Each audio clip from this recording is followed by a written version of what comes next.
See the moonlights on the town. Whoa, I'm getting ready. Tallawah TV is in the town. Whoa, I'm getting ready. Got a corner on the telephone. Yeah, this is the Ocean of the Messenger, and you're watching Tallawah TV with the host and best. Stu Davis, take it away. My Tallawahs, how are you all? Happy Sunday. Let me know how your weekend has been. Let me know how your weekend is going. My weekend has almost draw to an end. It's now 11:31 in the UK. So I'm steadily approaching that Monday morning, that dreaded Monday morning that we all aren't too keen about. So as I've said, let me know how your weekend has been so far. It's been almost a week since I've chatted to you all, and I said, okay, I cannot let another week come into play without speaking to you guys. And you can see what my banner, what tonight's show is all about. It is all about the Reggae Girlz, and the Reggae Girlz I'm talking about Bunny Shaw and also Chantel Swaby. Both of them sealed derby victories for their respective clubs. Also, we'll be looking back at their performances in the CONCACAF Women's Qualifiers. So much to talk about now that our thoughts have simmered down and perhaps a few nerves have been calm. I think now is probably the best time to reassess what happened over those two games against Bermuda and Grenada. So to talk us through, I've got one of my favorite people to talk football with. His face should actually be familiar to you guys because I have actually brought him on this channel before. Sometime last year, I can't remember exactly when it was. I did bring him here last year. He is an illustrator, an animator, a writer. More importantly, he is Team Jamaica all the way. I've got back. Mr. Travis McKenzie. How are you, Travis? Greetings, greetings. I am good. All is well. How's your Sunday going? It's going all right, as good as it can be, despite, as we were saying before, Manchester United losing on the women's side and on the men's side. You can basically call it a loss as well, even though it's a draw. I'm glad that you touched on it because I didn't want to do it to you. I looked at your men's team and I said, "Oh, it's not a result that you would have expected. Definitely not one that you would have liked, given what Watford did to you guys towards the latter stages of last year. Safe to say that they put the final nail in Ollie's coffin. This time round, I thought you might be getting a bit of sweet revenge, but that wasn't the case. Yeah, I thought that as well, but with Manchester United, it's like you expect one thing and you get something else. Like Mm-hmm. we had 22 shots on goal, zero went in. At one point, I was really like saying that, Watford are going to score on the 90th minute and we're going to lose. But we draw. And then I said, all right, tomorrow the women will be playing against Manchester City. Maybe we can get a win there. We lose 4-1. But our very own Khadija Shaw scored a goal. So that was, like a silver lining in the clouds for me. Mm-hmm. Yeah, that Khadija Shaw scored a goal. She's keeping her good form heading into the next World Cup window. I like that. I actually want to know how you felt about that. I'm going to bring up a table for you guys. So, Khadija, as Travis quite rightly pointed out, she scored a goal in that 4-1 defeat to Manchester United. And that obviously would have been the Manchester Derby in the FA Women's Cup. So I can go up and look at that table there for you guys. I'm going to be bringing up that table so you can see what we're talking about. Let me click shared screen just to give you guys a little picture of what happened in that game. Super sub, as I like to call her, because she has been that super sub on many different occasions for Manchester City this season. Take a look at this, guys. I'm sure you can see that shared screen there. I hope you can still hear me. Let's look at the timeline. See if I can give you guys the timeline, if it would come up. probably won't come up because Google seems to be giving me an absolute hammering lately. I don't think it's going to come up, guys, but let me explain to you guys what happened in that match.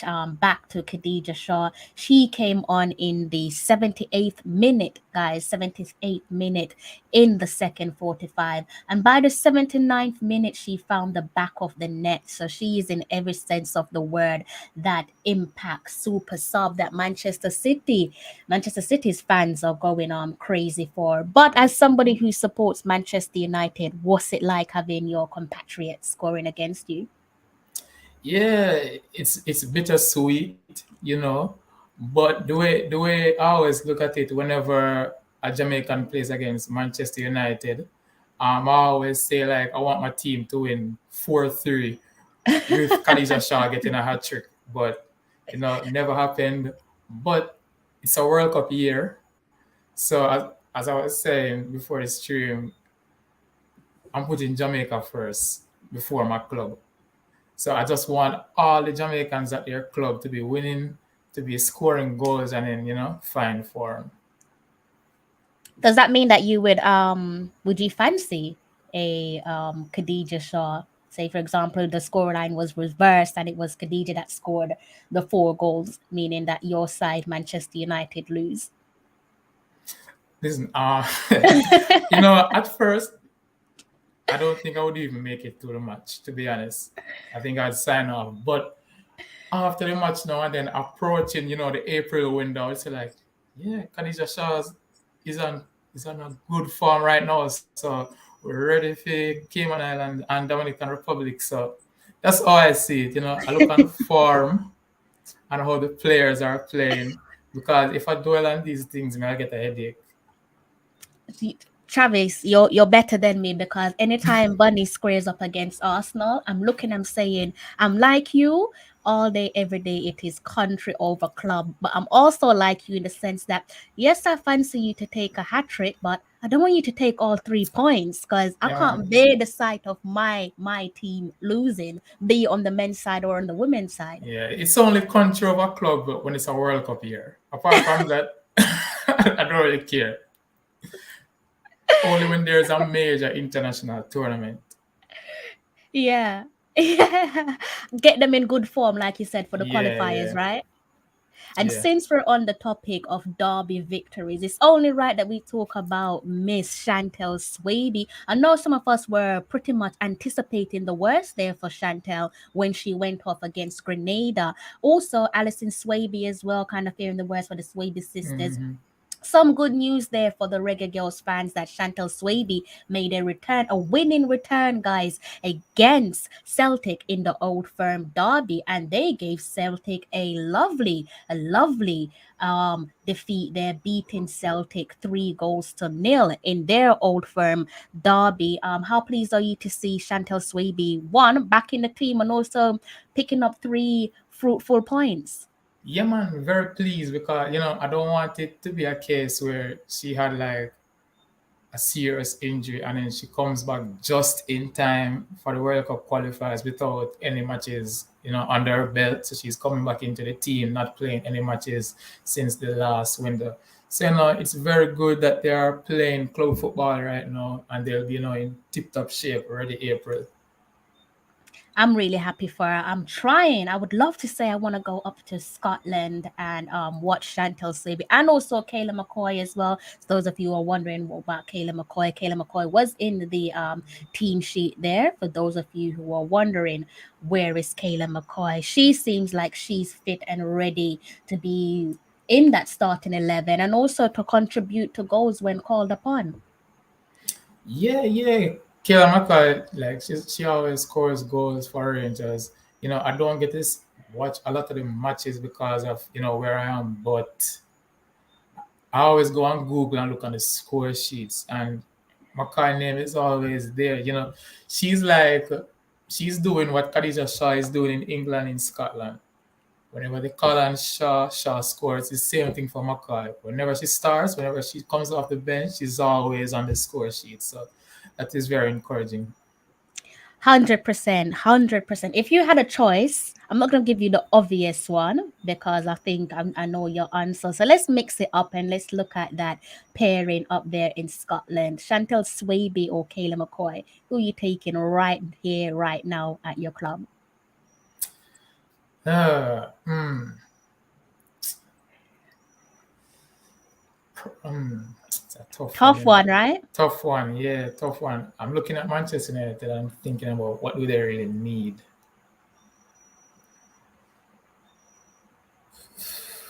I say Chantel Swaby. I was gonna say, I mean, judging by today's score, like Yeah, yeah, surely you yeah. could do with a Chantel centre back. Swaby. Yeah, Yeah, yeah, yeah. definitely. I definitely, I'm in favor of seeing more Jamaican footballers come over into the English women's top division for obvious reasons. Hopefully, we Yeah, get to see a few of them play for our clubs against sometime in the near future. yeah, yeah. Because we have a couple of them in the league right now. Mm. Yeah, that Just hopefully we just will none at see. my club, and obviously none at Manchester United for the Yeah, time being. But yeah, yeah. hopefully that will change again sometime in the near future. Would love to see that change over the summer, if possible. I would definitely love to see a few Yeah. Jamaicans come over to our clubs. I know one player that you're so keen on. I would like to say touch wood because I don't want to see this happen, but the young maestro, Jody Brown. Fancy seeing Jody Brown in the FA Women's Super League. Not necessarily Yeah, for your club though, Travis. I'm not going to lie. You know, I don't want to yeah. see it. I think she's a Chelsea fan. Yeah. She always posts Chelsea on her Instagram story. So I think that she would love to go to that club. Hmm. Yeah, she would have to work really hard though to get into that starting 11 because Chelsea's a really, really, really good team. If you even look at Lauren James, that was at Yes. Manchester United. Yes. Yes. I don't think she started a game for Chelsea as yet. She started in their they had a hammering, they had an absolute hammering alongside Drew Spence. Who did they play? I think they played Was Leicester it City, if I'm not mistaken. Let's see if I oh, can Leicester get City? that up. Yeah, they had Yeah, Leicester City. Yes, it was Leicester City. Can you see my screen? You can't see my screen, right? Let me see if I can get that up for you. It's a good thing that you touched on Lauren James there. Let's try and do this another way so you can see Lauren James for Chelsea. That's another player that I know a lot of the Jamaican football fans are eager to see through the door. Whether or not it will happen or can happen, that remains to hmm be seen. So let me get up that team sheet there for you. Sometimes Google is a little bit unreliable, but let me get up that team sheet and you can clearly see Drew Spence's name there as well. Just seen a lovely picture there from Lauren James, so I'll bring that up in a bit. But before I do so, let me just scroll down and give you guys that team sheet. And that was an absolute hammering in the FA Women's Cup or the Women's FA Cup, either which way you want to pronounce it. There's a lot that's going on this Chelsea um, team here, guys. yeah. They See if have a lot of firepower. so much firepower. So, like you said, Yeah, would man. love to see, would love to see the likes of Jody Brown join Chelsea for obvious reason. Jody Brown being a Yeah. Chelsea fan. Let me just remove my banner quickly so you guys can see what I'm talking about over on Chelsea's Twitter account. What is this? I don't know what that is. So let's get that off the screen. So there you guys can see as Travis was referring to, we got Lauren James there starting against Leicester City. And that was a 7-0 hammering in the Women's FA Cup. Lauren James, there you go, because Lauren James made her first start for Chelsea. You also had Drew Spence, Drew On Spence the on the sub bench. bench Yeah. there as well. So like you said, I mean, we're all praying to see more Jamaicans in the FA Women's Super League. Again, would love to see Jodie Brown play for her Yeah. childhood club being Chelsea. But as Travis quite rightly pointed out, that's a tough team to get into. Really tough team. Before we go Yeah. any further, before we get into, of the reason why we're here, which is to talk about the Reggae Girls and their last two games in the CONCACAF Women's qualifiers, I want to know something because I don't think I've actually touched on this, which is kind of weird because we've been talking for so many years. I've never actually touched on how you managed to become a Manchester United fan. Like, what was it that inspired you to support them? Like, who was that player that you grew up watching and thinking, this is my team? Yeah, so I think becoming a Manchester United fan for me was by default because my father is a Manchester United fan, so I grew up whenever football was on, it was Manchester United playing. So I just it organically happened for me to support in Manchester United. Mm-hmm. But I think when I made the conscious decision to say like, yeah man, Man U on my side, I think it was what game was I watching? It was a game like Manchester United versus Arsenal when I knew Chris. it. I was just about to say, do not tell me it's Arsenal. I felt it coming. You remember? The floor is yours.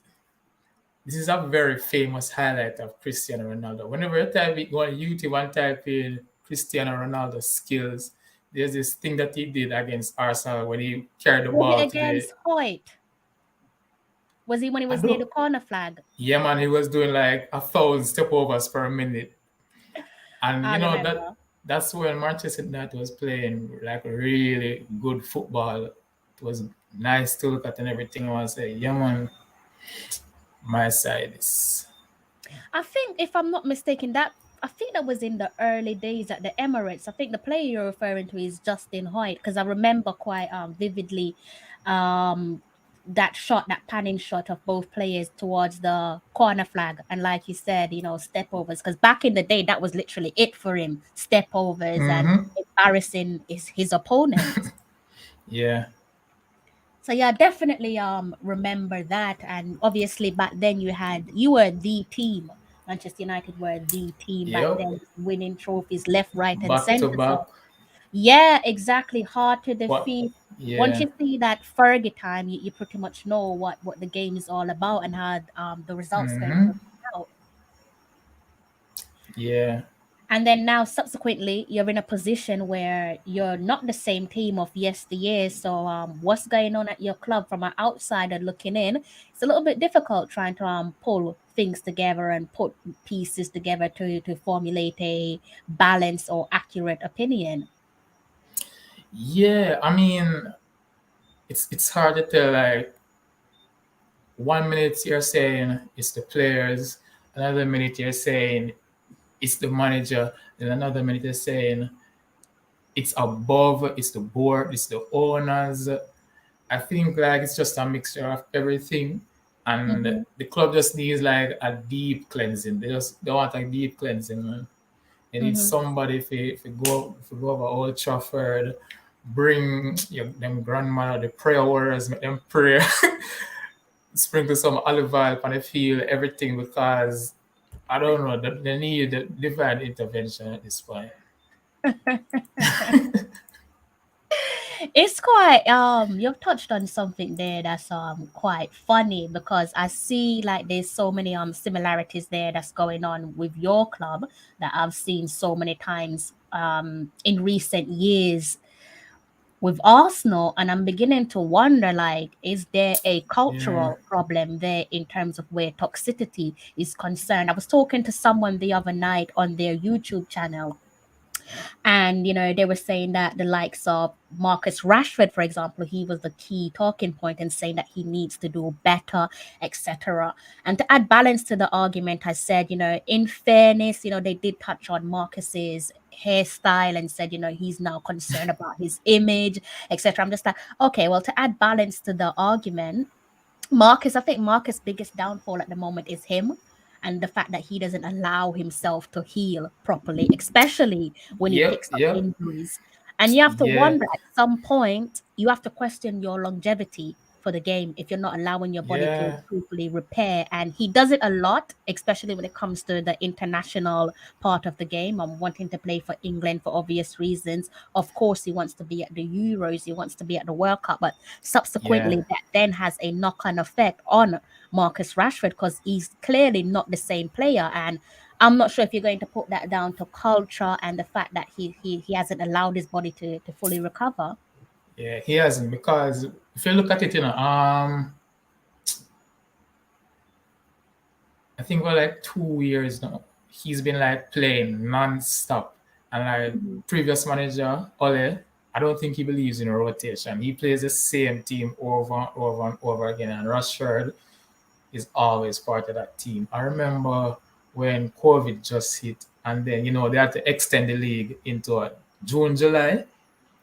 And Yes, then, yeah, yeah, yeah, yeah, so yeah, yeah, so yeah, so it went over into June, July, and then because Manchester United, they went far into the Europa League. So for them, it even went further than June, July. And because of that, Manchester United didn't have any preseason. Rashford didn't have any time off. He went straight back into the Premier League again after the Europa League. And yeah, then the same thing week in, week out again. Football, injuries. And he basically put the club before his body. Playing on injuries. He had a back injury and a shoulder injury. He went to the Euros, which, I know it's his country, but I don't think he should have went to the Euros because he didn't even really play that much at the Euros. He mm-hmm, was on the bench for mm-hmm, most of the time. mm-hmm, And then, mm-hmm. you know, like this preseason gone was the first time like he actually got he didn't even really get to. The only rest he got was from him doing surgery and not being able to train. That's the only way he actually got to rest this preseason. And then right after the injury, healed, he's back into football again. So for like you can call it, so for like 2 years straight, he's been going non-stop. Yeah, and I think that's Yeah. something that a lot of his critiques haven't touched on, whether that's through frustration or whether it's through clouded judgment. They've not actually touched on the fact that this guy is just not allowed his body to fully recover. So there's no way you're going to be able to maximize your potential if your body can't do what your mind wants it to do. And also just going back at that toxic culture, I'm assuming there's a toxic culture there when you've got someone like Anthony Martial. This when I was on the show, this is another player that I touched on. And talking about Anthony Martial and how he made the decision to say he fancies his chance at another club. And I have to say to myself, Mhm. fair play to him because we are in a World Cup year, so that is expected that a player wants to Yeah. go out there and prove himself. But also, I think it does speak volume that a player like Anthony Martial is saying, actually, I don't want to play Champions League with you at the moment. I don't even want to be part of your attempt to finish top four or finish second place, third place. Actually, really give the likes of Chelsea something to think about. I want out, Mhm. basically. So, what does that Yeah. tell you about like the internal runnings of the club? Yeah, something is off at the club. Like something is really off. Players want to leave. Players Mm-hmm. that you want to leave don't want to leave. It seems like, I don't know, something is happening at the club internally that is going on. There is, like, I remember last week, like almost every day something new was coming out about what's going on in the dressing room. Hearing Yeah. that Ronaldo and Rannick is having a meeting with Maguire about the captaincy and all sort of stuff, and I'm like, first of all, like who is leaking this stuff? Like they need, like, they just shambles. That's all I can say. It's Shambles. it's weird. I think I've always said that, especially when it comes to like international football, that I'm a fan, I'm a keen supporter of keeping certain things internal, unless it's just a case where this can't be swept under the carpet. It's for example, if you've got like an allegation that is of a damning or sensitive nature, your fans definitely need to be told of what's going on. But I definitely think there's things that should Yeah. be kept under the quiet. I think another part of some of your downfall as well is your connection with your legends. Some of your legends, like I'm sorry to say, but there's clear favoritism there with certain players that they like and look up to. Yeah. But at some time as well, it's almost as if it's self-inflicted in terms of the damage, further damage that they do to the club, and more importantly the team. Like, can you imagine being a Marcus Rashford or a Jesse Lingard boyhood club, boyhood product, and you're hearing your legend speak so foully on your club? What does that do to your Yeah. mindset and your Yeah, man, mentality? it's not good for confidence, when every week you're hearing the likes of Roy Keane and Paul Scholes, all those guys that's constantly like, just a critique in our players very harshly, Mm, even though sometimes it is deserved critique, but those are people that, as I said, the likes of Marcus Rashford look up to, and it can really like damage your mental for the mm-hmm. season. Mm-hmm. Yeah. Mm-hmm. Mm-hmm. Before we go on, guys, let me not forget my manners. Massive shout out to the guys in the comment section. Owen, Tennessee, Lewis, Fresh God, Damien, Mr. McGregor, big up yourself, and also Donovan as well. If I touch on your comment and I don't say anything, I do apologize. Also, Wayne as well. Good evening to yourself, guys. Thank you for tuning in. I've got my special Yes, guest sir. here, Travis McKenzie. We're going to be talking about the Reggae Girlz, as you can tell by my banner. But Travis is a Manchester United fan, and I've spoken to him so many times in the past, and I've never actually asked him how he became a Manchester United fan, which is a little bit weird. I know I have a lot of Premier League fans in the comment section, hence the heavy conversation on Manchester United. I also know there's a few Manchester United fans in the comment section as well. You know that I'm not a Manchester United fan, but I do want to know more about your club just to balance my opinion and my perspective on how Manchester United are being run at the moment and what's best for them going forward. Coach Karumi, do not Yeah. ignore that. He's an Arsenal fan, so Mr. Coach right there is not gonna say nothing better Yeah, than man. that The, about my Rashford, but the he's a guy's good living life right now. guy. He's a good guy. So yeah, few more questions I want to ask you about Manchester United. See that you've been linked, apparently being linked with Rudiger. How do you feel about that? Because I'm hearing some questionable figures being thrown around for Rudiger. I don't think that Rudiger isn't worth the price tag. I think at the moment he's one of the best players in his position in terms of form, in terms of being that clutch player that shows up and assists his club with winning major honors. But I think the only concern here, and it's weird saying that I have a concern for Manu, the only concern Yeah. here with Manu is if you were to give a player like Rudiger, and this could go to anyone, any player, say for example, 400 plus thousand, then do you not set a dangerous precedent for the next player in line for a potential contract, be it Mm-hmm. your Paul Pogba, think a little bit more younger, so your Sancho and your Rashford. And yeah, like what do you make of that? Yeah. In terms of Anton Rudiger, the thing with Manchester United, say for example, we know that we're after such player, Anton Rudiger, right? It's going to get drawn out the entire summer. Like, we're going to hear from it from now. We're in what now? We're in February going on to Call it March. March. Yeah, I'm close to Yeah, we're, March, Travis. Real close to March. we're It's going to literally over continue here. hear rumors in May, in Mm-hmm. June, in July, in August, and then when it comes like 3 weeks before the deadline, we still haven't signed the players that we really want, and then we're just going to do something rushed and end up with like somebody on the third tier of our list.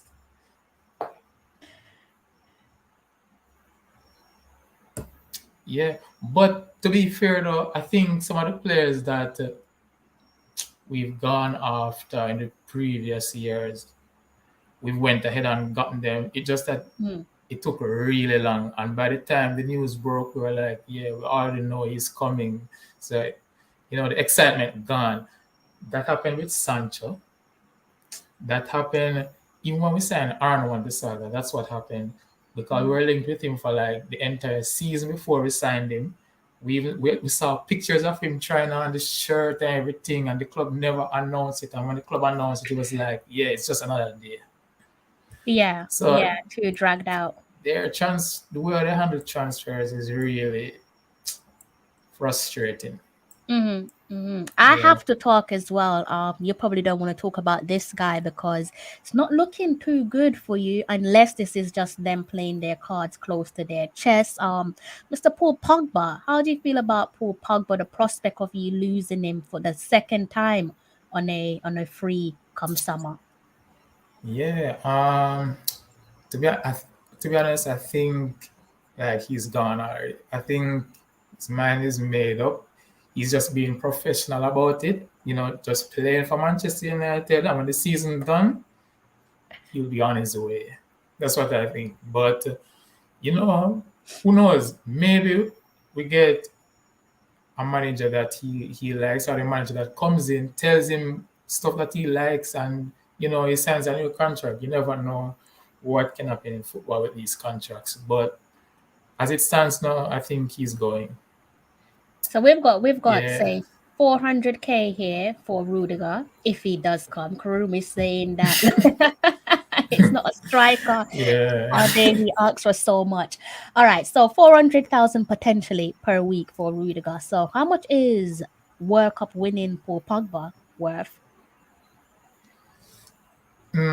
Right now, I don't think he's worth 400,000 a week based on if you look at You're probably referring to consistency and injuries, yeah, right? his consistency at Manchester United is not good. It's Mm-hmm. either you're getting subpar Pogba or a 2018 World Cup winning Pogba. Mm-hmm. It's night and day with Pogba. Is either getting really good or it's just really poor. I mean, he's really poor. I mean, he's really poor. Like Pogba isn't someone that will track back and press, and Pogba is somebody that gets the ball and dictates the tempo. He doesn't press on, you know. But Mm-hmm. uh, Pogba isn't on the form that he is in now. He's not a 400,000 a week player. Mm-hmm. Mm-hmm. Mm-hmm. That's an interesting one. I'm going to be keeping my eyes close on what's going on at Old Trafford in regards to Paul Pogba. And also, it's looking quite exciting there in the league. If you are just tuning in, tonight's main focus is going to be on the Reggae Girlz. But I have to touch on Manchester United because my wonderful guest is a boyhood Manchester United fan. So I have to touch on them for obvious reason. I'm about to bring up the scores there for the FA Women's Cup so we can have a look at what happened there in the FA Cup. Just to give you guys a little bit of a picture, there we have the big one in the Manchester Derby. You can see Manchester City defeated Manchester United 4-1, and this is what we're all here for, guys. Khadija Shah scored in the 79th minute. She came on in the 78th minute.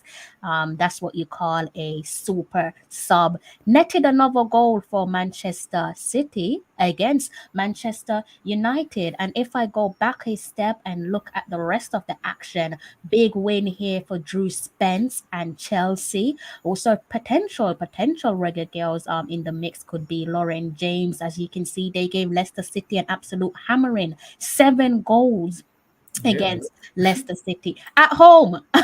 Yeah, at home. So Paige yeah. Bailey Gale, man.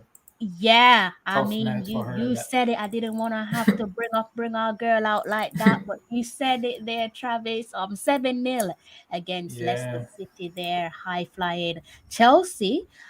Few other results there that you might want to know about in terms with Liverpool and Arsenal. Arsenal beat Yeah. Liverpool 4-0. Yes. The only thing that's a little bit disappointing here, guys, with Google is that it's not allowing me to bring up the starting 11, so we can talk about a few of those other potential Jamaican recruits over there. So that's how the Women's FA Cup is looking. The draw for the next round should be tomorrow. It's a nice and early draw if you're in the UK, around between 9 and 9:15 a.m. I believe. Need to double check that, but the draw will be going out tomorrow, and then you can see who Bonnie Yeah, Shaw will be squaring up against in the next round. I have a feeling it might be Chelsea or Arsenal for some reason. probably. Yeah, I think they'll try to add the excitement of the FA Cup and just keep it Yeah, on those big teams facing each other, which would be a little bit of a shame because you would love to see yeah. them taking on each other in the final. Are there any championship teams still in it? Well, let me check. Championship team. So Liverpool would have been the championship Yeah, team there Liverpool with played James Arsenal. Bailey. Played Arsenal Yeah, that was today. James Bailey's side. Yeah, So that's Liverpool. Charlton as well. Charlton is, I don't want to touch on the bad results, but Travis, oh, you guys can't actually see that. My apologies there, guys. yeah. Let's I'm looking bring at them now as well.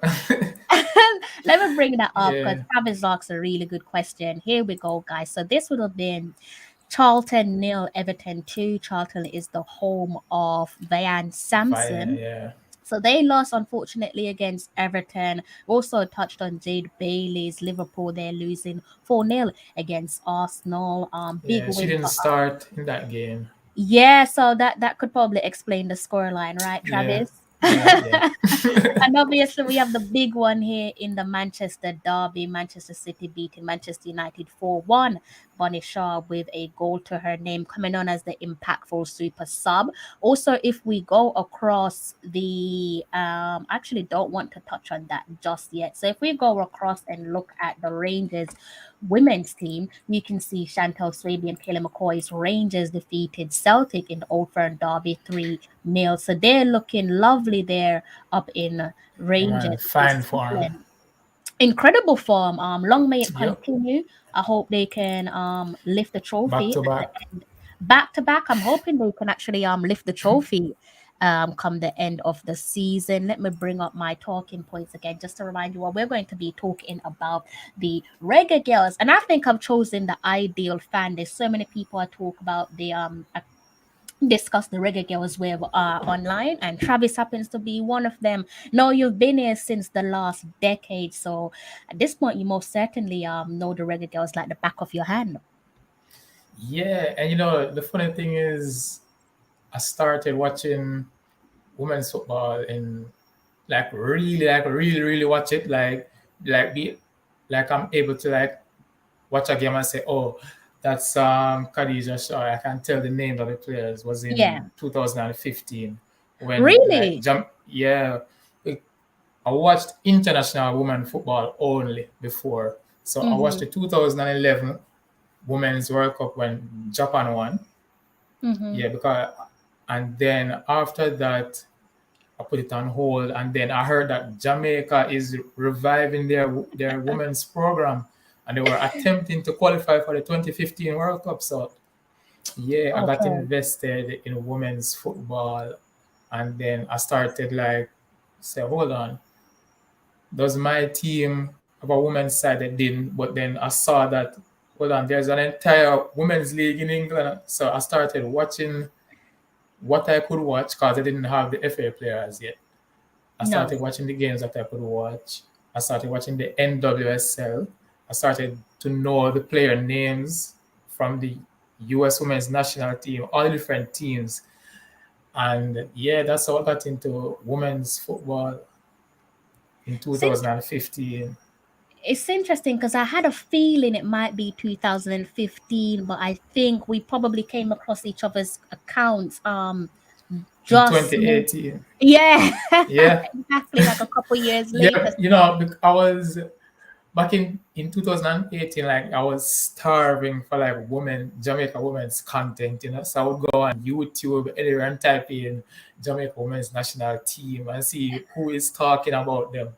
It took a while to find it, but I ended up seeing I think I saw your channel when they played Nottingham Forest, and you Yes. were interviewing the players. Yes, yes, Yeah, yes. That was in October of 2018. You're absolutely right. Yeah, I do remember that. yeah, That was the first time that the senior women's team traveled to Europe, and that was an yeah, incredible atmosphere.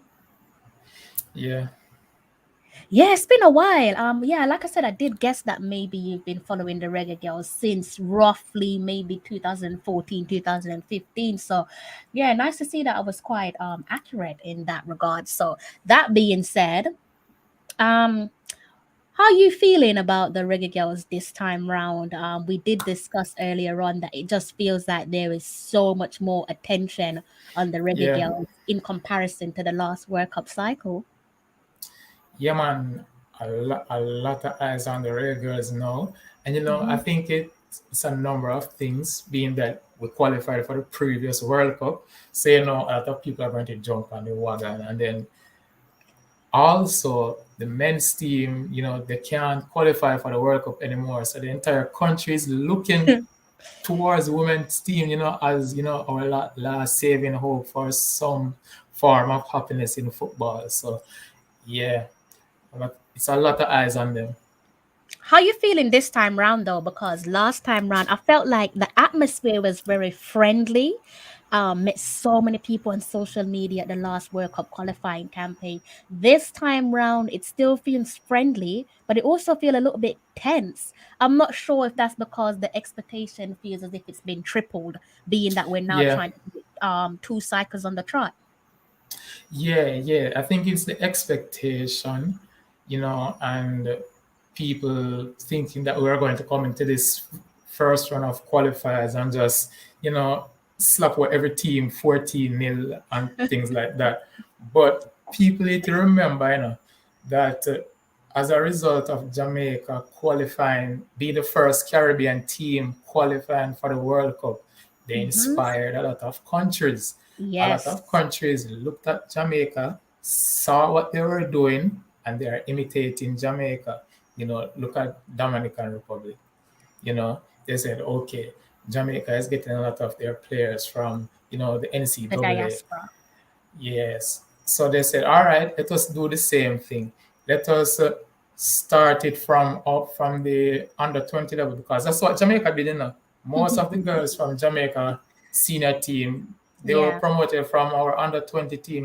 Kanya the Plum, core Khadija players. Shah, Sydney Snyder. They all came from the under 20, and that's what the DR is doing. They have a really good under 14, under 16, and under 20 team. And a couple of years from now, they are going to be really good. Yeah, but so far so good. Yeah, We so played far two so. games. Mhm. We have 6 points, and we scored more than 3 goals in each of those games. So the goals are there. I think we just need to work on our team chemistry, and just get the machine flowing. Again. I'm glad that you touched on the team chemistry because at the last World Cup qualifiers, the last cycle, that was like one of our main talking point in terms of positivity. It was clear that we had team chemistry there. But Yeah, this yeah, time round, we look a little bit disjointed. Obviously, we can put yeah. that down to a lack of game times together, can't we? Yeah, it's a lot. It's a lot of game time. What people need to understand is that chemistry isn't like a switch that you can just get a group of people together and boom, they work instantly like that. Chemistry is more like, it's more like a muscle. It's not a switch. For chemistry, you have to use it over and over and over again to fine tune it. That's even one of the reasons why club have preseason during halftime, to get that Mm-hmm. chemistry back up again. Yes. Because if you even look at our previous World Cup cycle in 2018, before we got to the championship round, we played about 12 games that year before the championship round. We went to South America, we played Colombia, Venezuela. We had all those pre-qualifiers before the championship round in the Caribbean tournament, because there was 2 stages in the Caribbean tournament. I remember when our first game at the World Cup, and the commentator was saying that out of all of the countries, Jamaica had the longest Hmm. road to the World Cup. Mhm. Khadija Shaw scored the most goals in World Cup qualifiers out of all the regions because Yeah. she played the most games out of any striker in the world. So she had Yeah. the opportunity to score the most goals. So we Yeah. were a very, very well oiled machine. Yeah, and the fact that we were also had a lot of college students, so we could have call ups, at any time outside of international windows. So we had camps outside of international windows Yeah. where the girls really had the opportunity to get to know each other on and off the pitch. It's an interesting one. You touched on so many like key points there and plenty of facts, but the one that stands out to me is the fact that we have, and rightly so, call it intentionally or unintentionally, we have literally inspired the entire Caribbean region. Where this time round, it's clear that it's not the same as the last World Cups qualifies. Every team, every nation, respectively, so as literally up their tempo, and it's making it so Yeah, difficult for us to bridge that gap. So, how do we create that separation where we're just like, yes, we are the superior team, not just by name alone? play more games together. That's it. Play more games together, and get that chemistry back to the level where it was in 2018. And I Mm-hmm. think with the more games we play, the more we'll get back to that level. And it won't take as long as how long it took in 2018, because the girls know each other already. So it's just a couple games they Mm-hmm. need, to get that familiarity with each other again. Mm-hmm. I definitely agree with you there, but I think judging by the window, judging by the international window, and also like you said, players, it's impossible to take players out of their club when it's pretty much outside of the FIFA window and so on. I think it might be a little bit, I don't want to say too little too late, but it's going to be extremely difficult to get out the bulk of our core players together within such a short time period to get those fine tune going. Unless it's a case of we're saying, you know what, we might do like a five-a-side or an eight-a-side where we focus on the players who don't necessarily play professional football or even play for a club competitively. Yeah, but the girls are professionals. I don't think it should take that long for them to familiarize themselves with one another. Mm-hmm, mm-hmm, I think mm-hmm. it's very important that Mr. Blaine like doesn't rotate the squad too much in these upcoming two fixtures. Yeah. The same team that he start against Cayman Islands. Start them again against Dominican Republic. So from the get go, whatever team he thinks is his strongest team, let them play against Cayman, you know, and then play them again against the Dominican Republic. Let them build that bond together. I think we might see that actually in the first game against Cayman Island and again subsequently against Dominican Republic. I think for the first two games, what he tried to do was get a sense of who is his best starting 11. I think a lot of people might say, isn't that obvious given the caliber of player available to him? But I think what people also have to bear in mind is he is essentially the interim head coach. I don't know no interim head coach that walks through the door and starts tearing the walls down, because that in itself creates a toxic culture. You don't want to go Yeah. into a new environment and start stepping on people's toes, because unfortunately you will upset a few players, and once you upset a few players, the energy starts to change and the morale starts to drop. So essentially what he could do is basically shoot himself in his foot. Yeah. It's a very delicate situation, but so far I think he's doing okay. He's doing okay Hmm. with the job. Hmm. I just want to. I'm hoping that the players that we were looking forward to seeing this window gone, that they are here for April. I'm just hoping that they are not coming in the championship row. I want Mhm. them. I hope that they are here for April.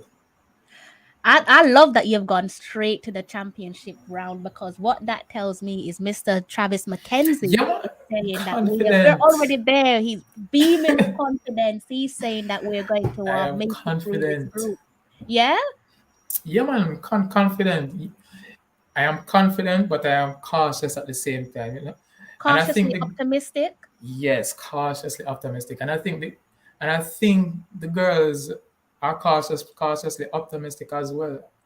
Hmm. Yeah, they have to be. You can't really take any team lightly because international football is very weird. They can't really take any team lightly. So I think they know what they have to do, and Yeah. I think that they will do it. I like that. Yeah. I love that energy. I love that positivity. I love that belief as well. Obviously, with everything, you always have the positive and the negative. I have to ask you, because I feel it's only right that I do ask you that. Where is this negative energy coming from? Because you have people like yourself who are beaming with energy, beaming with confidence, saying that yes, there's no two ways about it. They're going to advance to the next round.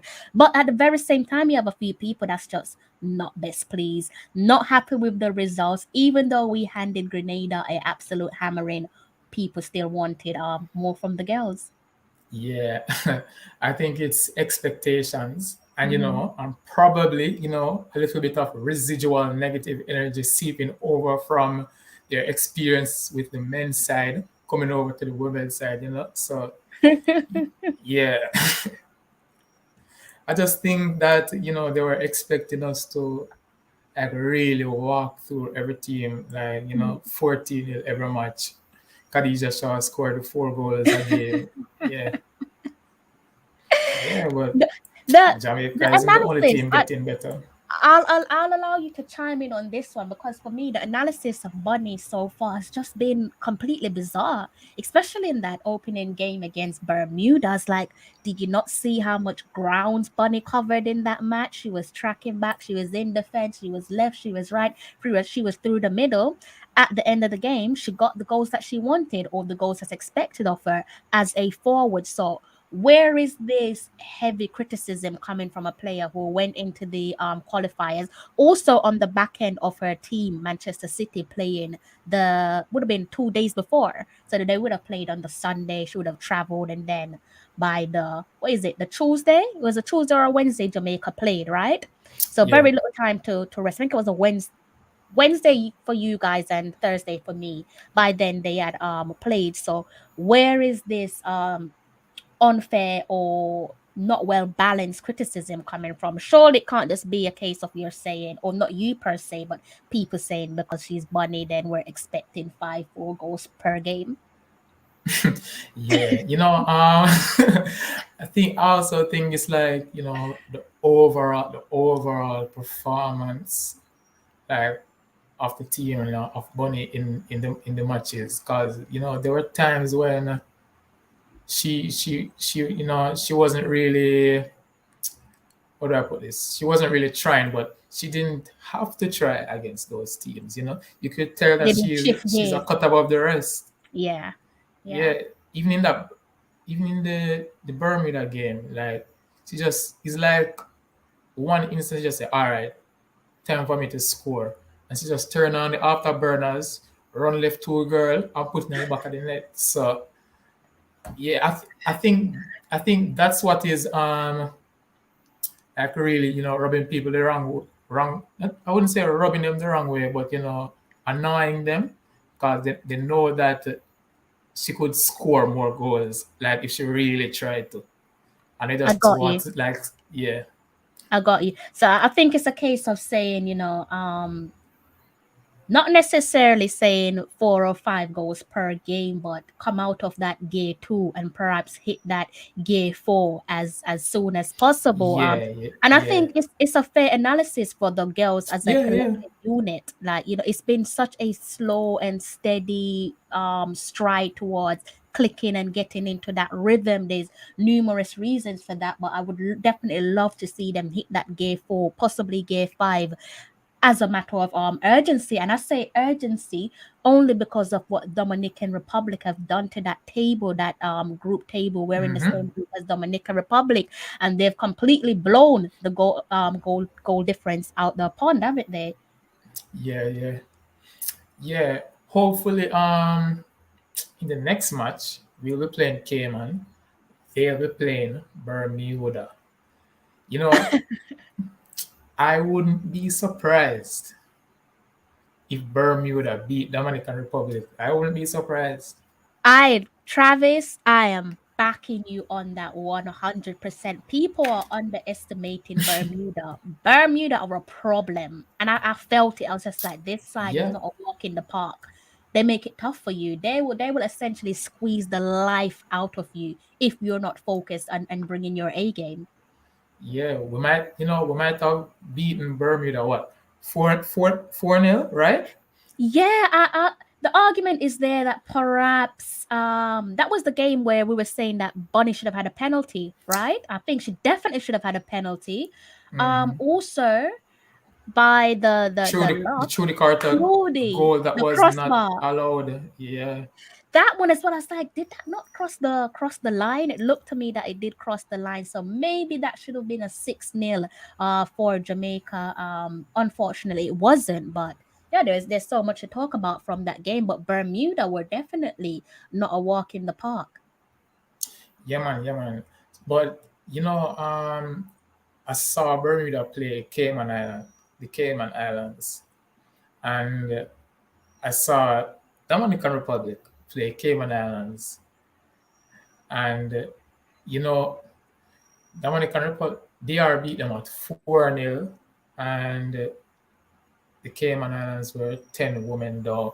Were a woman down. They were playing with 10 women and won 4-0, and Bermuda beat the Cayman Islands like with what 6 goals with all of their 11 players.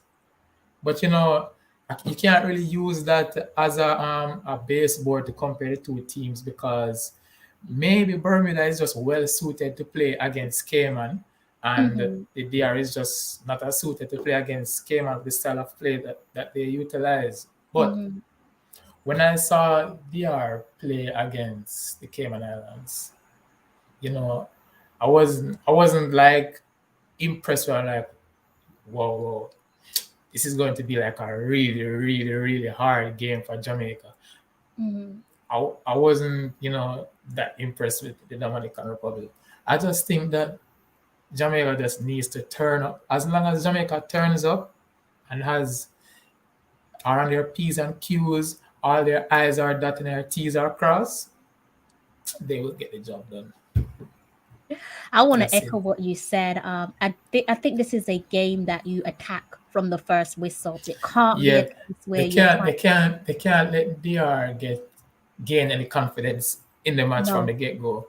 Make DR feel the pressure, and I just hope that like all the fans come out to that game against Dominican Republic, bring them food, the fufu zella them, and make be a nice sit down, make DR girl and feel afraid.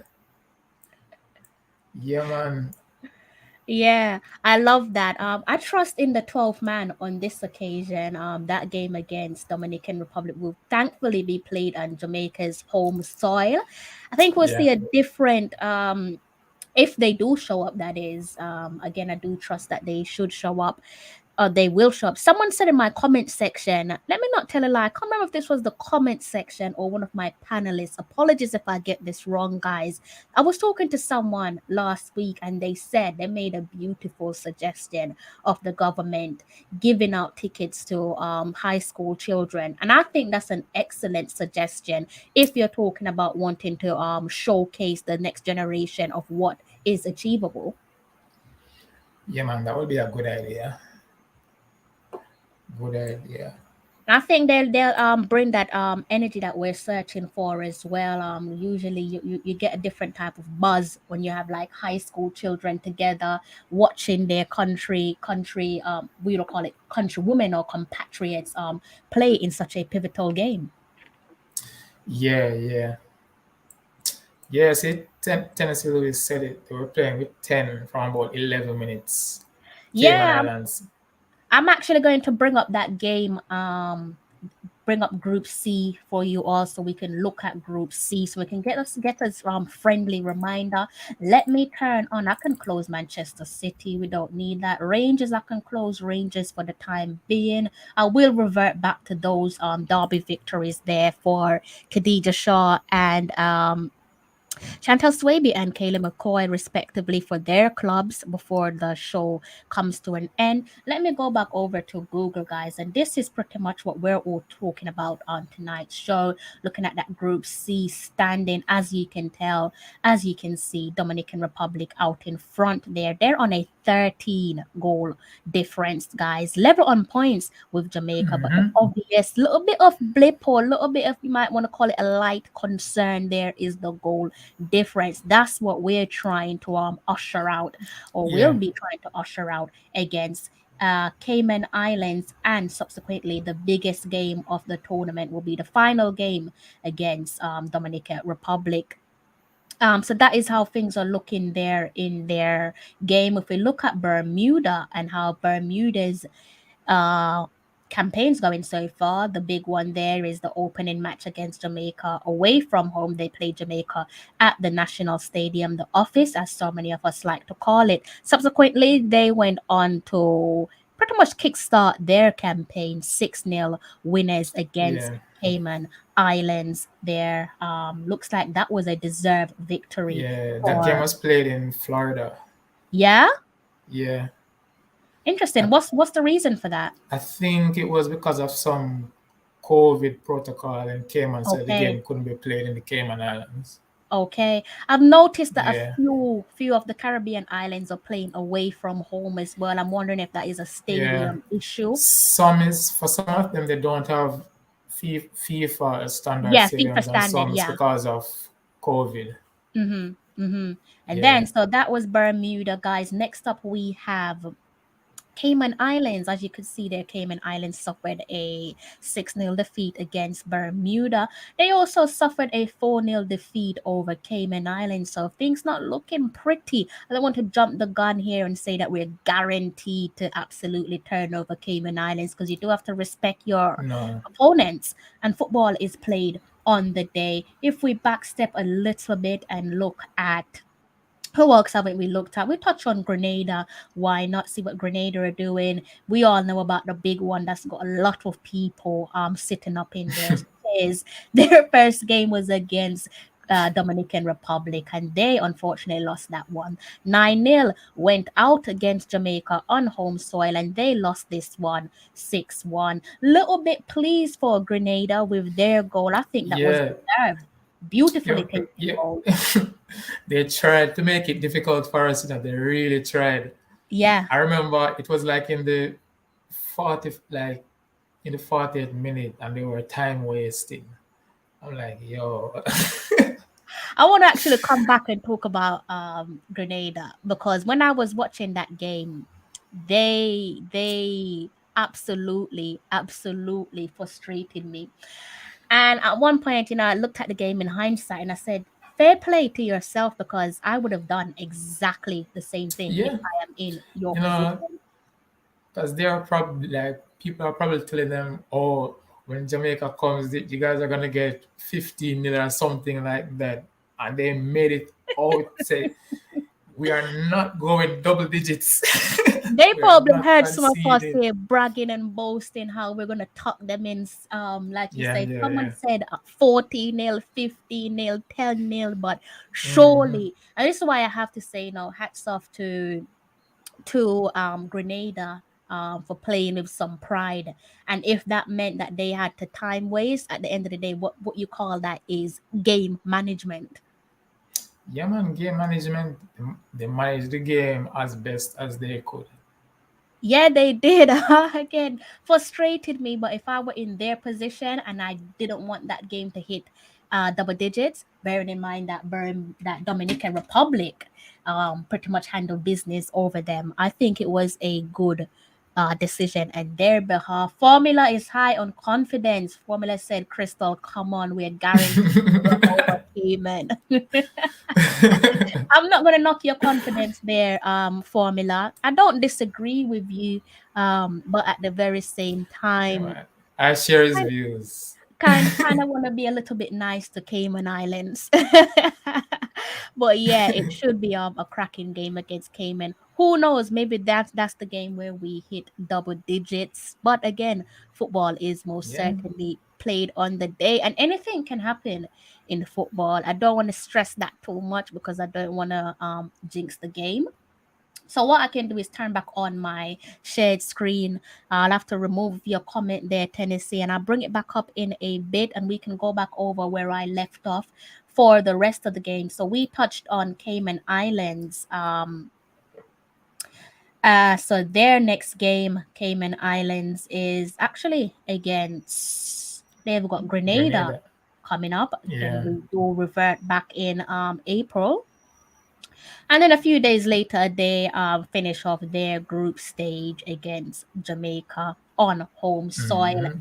We look back and look at Grenada and see, well, we've already played Grenada, but it's also great to see how the rest of their qualifying campaign will be panning out. Their game, as I've recently touched on, is against Cayman Islands. They close things off against Bermuda. I think this is going to be a really entertaining game. This Bermuda should and be, Grenada. yeah, Bermuda Yeah. and Grenada is Yeah. going to be a good game. So if any neutrals out there that want to tune in, I think that's going to be a good game. But as we've said so many times before, because of how things have shaped up, the biggest game, I should say.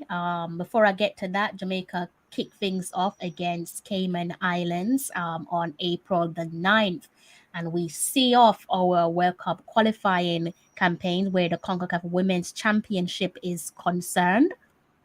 For the group stage, we top things off for the first hurdle against Dominican Republic, the Dominican Hmm. Republic on the 12th of April. And this, as it stands, and I don't think things will change, this is standing up to be the blockbuster of our group and possibly of the entire CONCACAF Women's Championship qualifiers. Things are looking red hot in Group C. Perhaps this is the hardest group so far. I think, no disrespect to, I'll say it lightly, Grenada, weak opponents, Cayman Islands, not really sure what they're capable of, but it's actually, I think it's a fairly balanced group.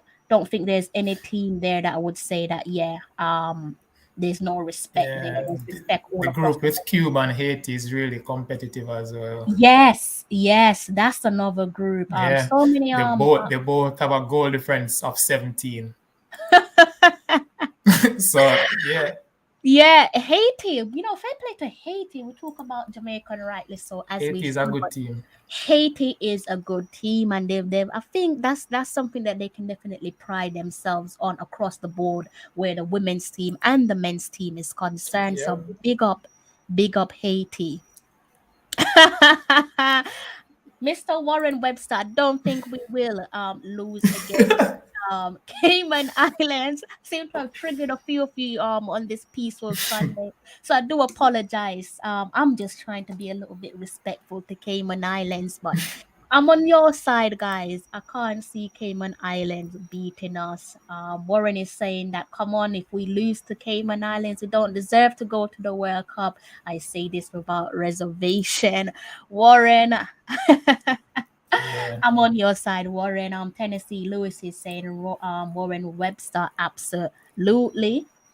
Warren also said Bermuda would win. Bermuda win would be nice over Dominican Republic. I think this is going to be an interesting fixture. So Yeah. Group C is looking quite lively. Plenty of interesting games there to keep our eyes on. Jamaica chasing down that goal difference, trying to bridge the gap or take over that goal difference that was unfortunately set Hmm. by Yeah. Dominican Republic. You Yeah. guys in the comment section, if you have anything that you want to touch on with myself and Travis, please do go ahead and feel free to chime in at any point as I continue with my question. I don't think I've touched on this with you, Travis. So I think I do have to ask you. I have a feeling I know the answer already, but I have to ask, what's your so far? Again, taking certain stuff into consideration, preparation, and so on. What's been your area of concern over the last two games, that being Bermuda and Grenada? Uh, area of concern. What's been the one bit that You you've looked at know, the pitch and said, you know what, that's a little bit shaky? maybe I'm thinking maybe on both right back and left back. Interesting. Prob- Okay. Okay. Yeah, Okay. yeah, yeah. Um, I think when it comes to Dominic Bonflasher, she has her advantages. She's a good passer of the ball. Like she has some really good long range passes. Like I She think can out of find all us. of the She can, defenders, yeah. she's going to find that diagonal ball and get it to the winger in one attempt. The only problem I have with her is her pace. That's Yeah. all. Yeah. Do you put I that think down she to could. fitness? So Yeah, are we going to say, that could be fitness due to what's been played at club level? I think it's a bit of fitness, but knowing that we have faster wing backs at our disposal, Mm-hmm. that can get up and down the pitch much faster. I think that is what is really missing from the team. Um, yeah, and then right back, who's been at right back for us again? Was it? It was It Sashana was, I Campbell. think it was, yes, Sashana Campbell. Yeah, I Sashana, I'm so think. glad we touched on Sashana because Yeah, I'm a little she, bit, I think it's fitness. She just needs I think to with get with, some with more Shoshana, games. the obvious concern there, the natural one, is the fact that she doesn't currently have a club, so she hasn't played club football. But that Yeah. being said, credits to her, especially in the game against Bermuda, because she held her own in every sense of the word. Yeah, yeah, definitely. And yeah, just jump into something else that I just remembered. Finishing. We need to work on our finishing Yes. because some of those games could have finished with higher score lines. Yeah, our finishing and our decision making with the final ball. There are times when Khadija Shah, someone else was making the run, and then whoever has the ball made the wrong decision, made the Yeah. wrong pass. You know, yeah. So you need to work on that. And this is why it goes back to, because I know you and I have draw up similar comparisons in terms of the obvious reason why clubs kick off their season in preseason mode before they go and get into the competitive side of the game. There's obvious reasons for that. You need to have your match sharpness, and there's always that argument of, but they know each other. That's besides the point, because they're so used to, by the time they link up with each other again, typically they're so used to playing with different players at club level. The movement is different, the tempo is different, the organization is different. I think we could definitely work on our decisiveness up front as well. Be a little bit more selfish when the opportunity comes your way. Yeah, yeah, yeah. And as it pertains to the match fitness is there. I just think what we need is, I keep on saying it over and over. Just play more games together. Just play more games together. Mm-hmm. That's Mm-hmm. what we need to do. Play more games Mm-hmm. together, Mm-hmm. and not just play more games together, but make sure that it's the same set of girls playing those games together every time. Yeah, Mm-hmm. Mm-hmm. because the last World Cup, we were playing game after game after game for 2 years straight with the same team. We didn't add anybody until after we qualified for the World Cup. Yeah. Yeah. Yeah. Oh, you've touched on something that's a little bit sensitive there, Travis. Not sure if now is the right time to touch on that or if we need to save that one for another stream. But since you've touched on it, I think it's only right for me to ask you, how do you feel about certain girls who didn't make that all important World Cup squad? If it is possible, I want to see them in April. I want to see them in April. If it is possible, I want to see them in April, man. Better to have them sooner than later. Yeah. Yeah. Let them Who come are you in. looking forward to see? I am looking forward to seeing Paige Bailey Gale. She looked really Absolutely. good against Costa Rica. Yeah. Jade Bailey, Drew Spence. You know, yeah, those players I want to. And who else? You Who's that? think who could be Satara Murray? Yeah, yeah, yeah, Yeah, 100%. I think we touched on her on my last live stream because people were saying that it's the same squad that played against Costa Rica, and I was just like, well, actually, it some of the wasn't. It wasn't. It wasn't. it wasn't, but there I are heard some someone people. say that, and I googled it. It's The not. I team. had to bring it up. I was just like, no.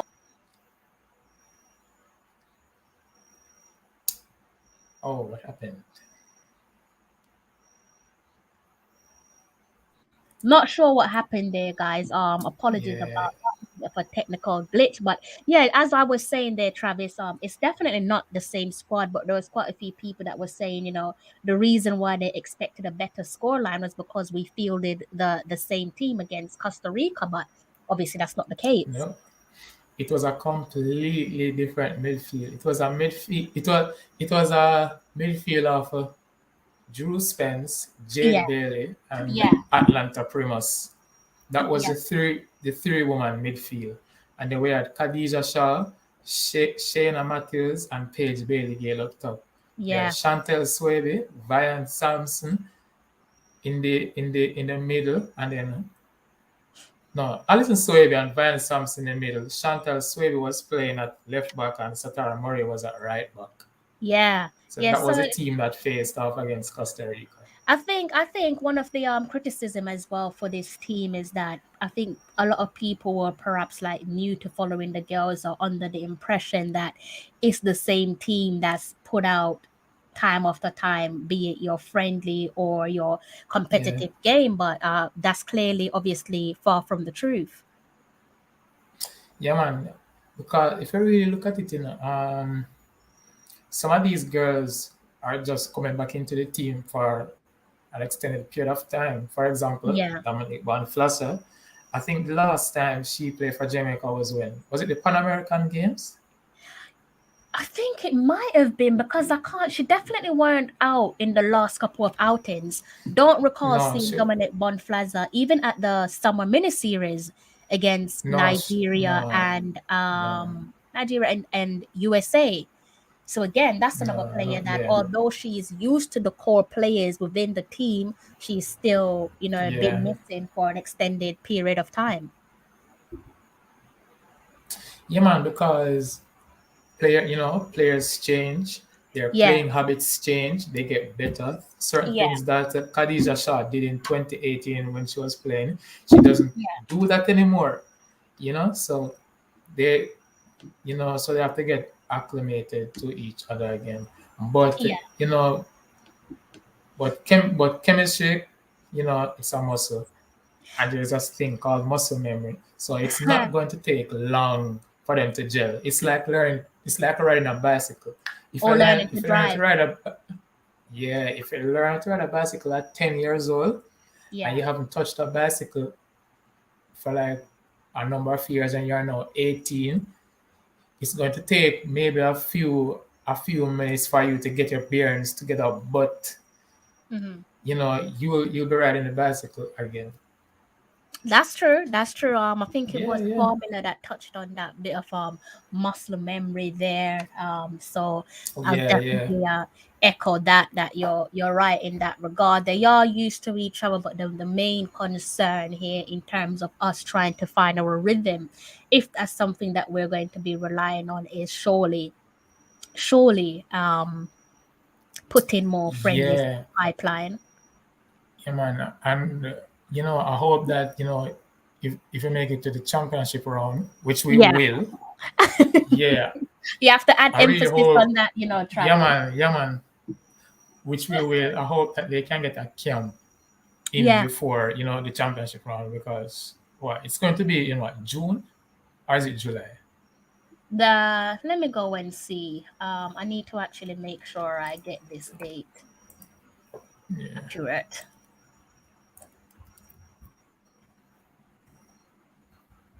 Can you see what's on my screen? Oh, not yet. I think it's actually frozen from my Oh, end, so I can't it's in actually. July. Yeah, it's Yeah, in July. I can't get up the exact July the scheduled 4th to date. the What is the 18th. scheduled dates again? July 4th to the 18th. There we go. So those are the scheduled dates, and that could Yeah, so obviously be we changed should be moving able, forward.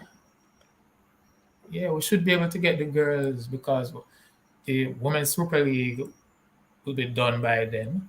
So there should be no problem to call up the girl from there.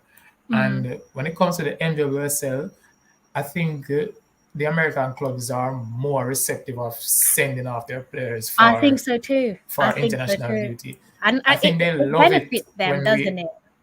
yeah, because I don't know. I see the U.S. women's national team having camps in the middle of NWSL seasons Business. when it's not Yeah. even an international window, and the clubs are like, Yeah. "Yeah, man, take them, go on." They love it. You Yeah. know, They they the love thing it. Yeah, man. with the USA is sorry to cut you off there. The thing with the USA is they buy into the culture, and you can see that Yeah, from education level all the way through to the yeah, education yeah, level to academies, youth team to the senior team. They really do buy into this football culture. Like, you only have to look at their women's national team, who are now, it's great to see equal pay for the women's national team and yeah, their male counterparts. yeah, yeah. And I only took notice when I was like looking at stats at certain players. I remember I was looking up Kristen Press stats, because she played for Manchester United for a bit, and I saw that her previous season in the NWSL, she had like 6 starts for the entire season. I said that's strange. Hmm. Big baller only plays 6 times for the season for your club.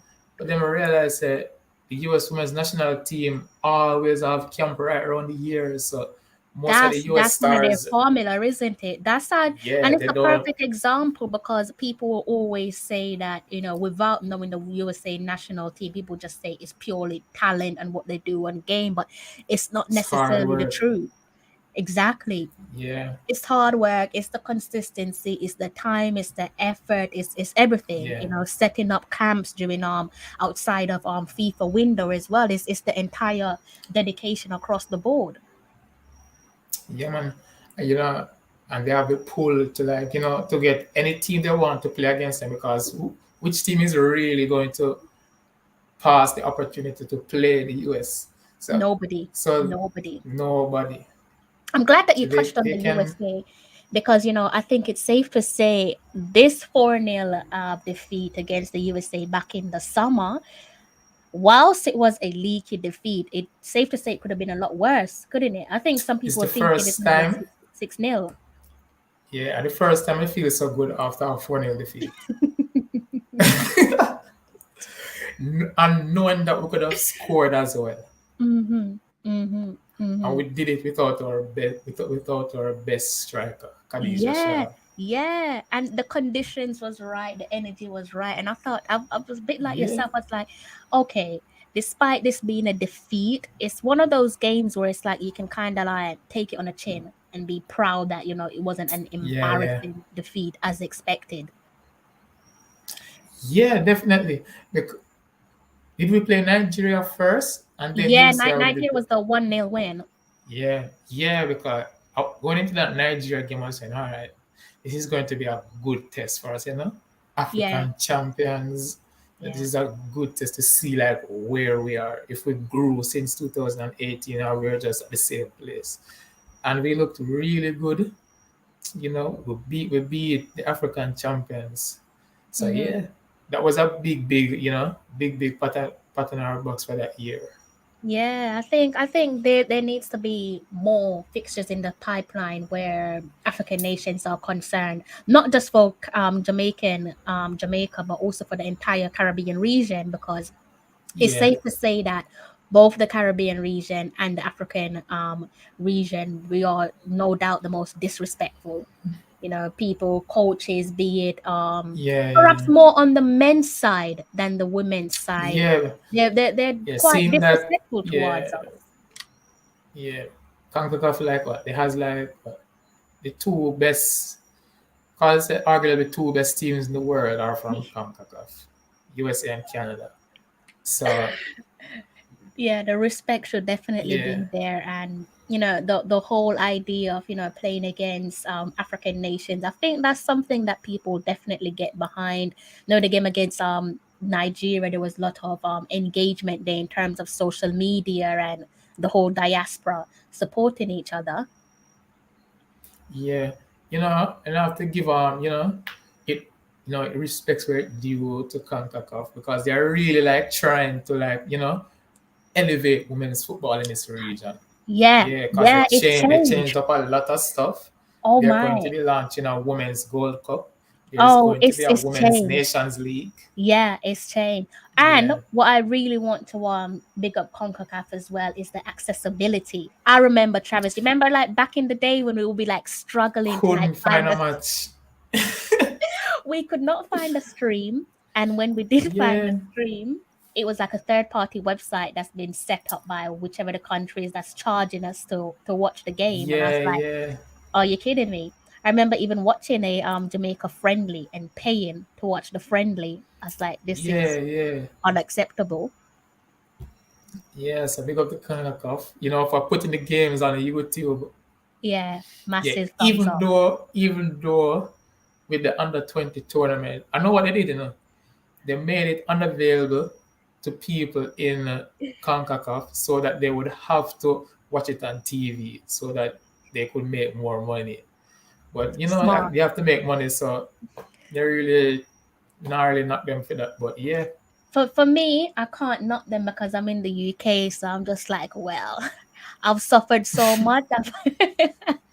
yeah, I've yeah, suffered so much to watch these teams play, so now I'm just like I'm quite, comfortable with what I've got in terms of the accessibility.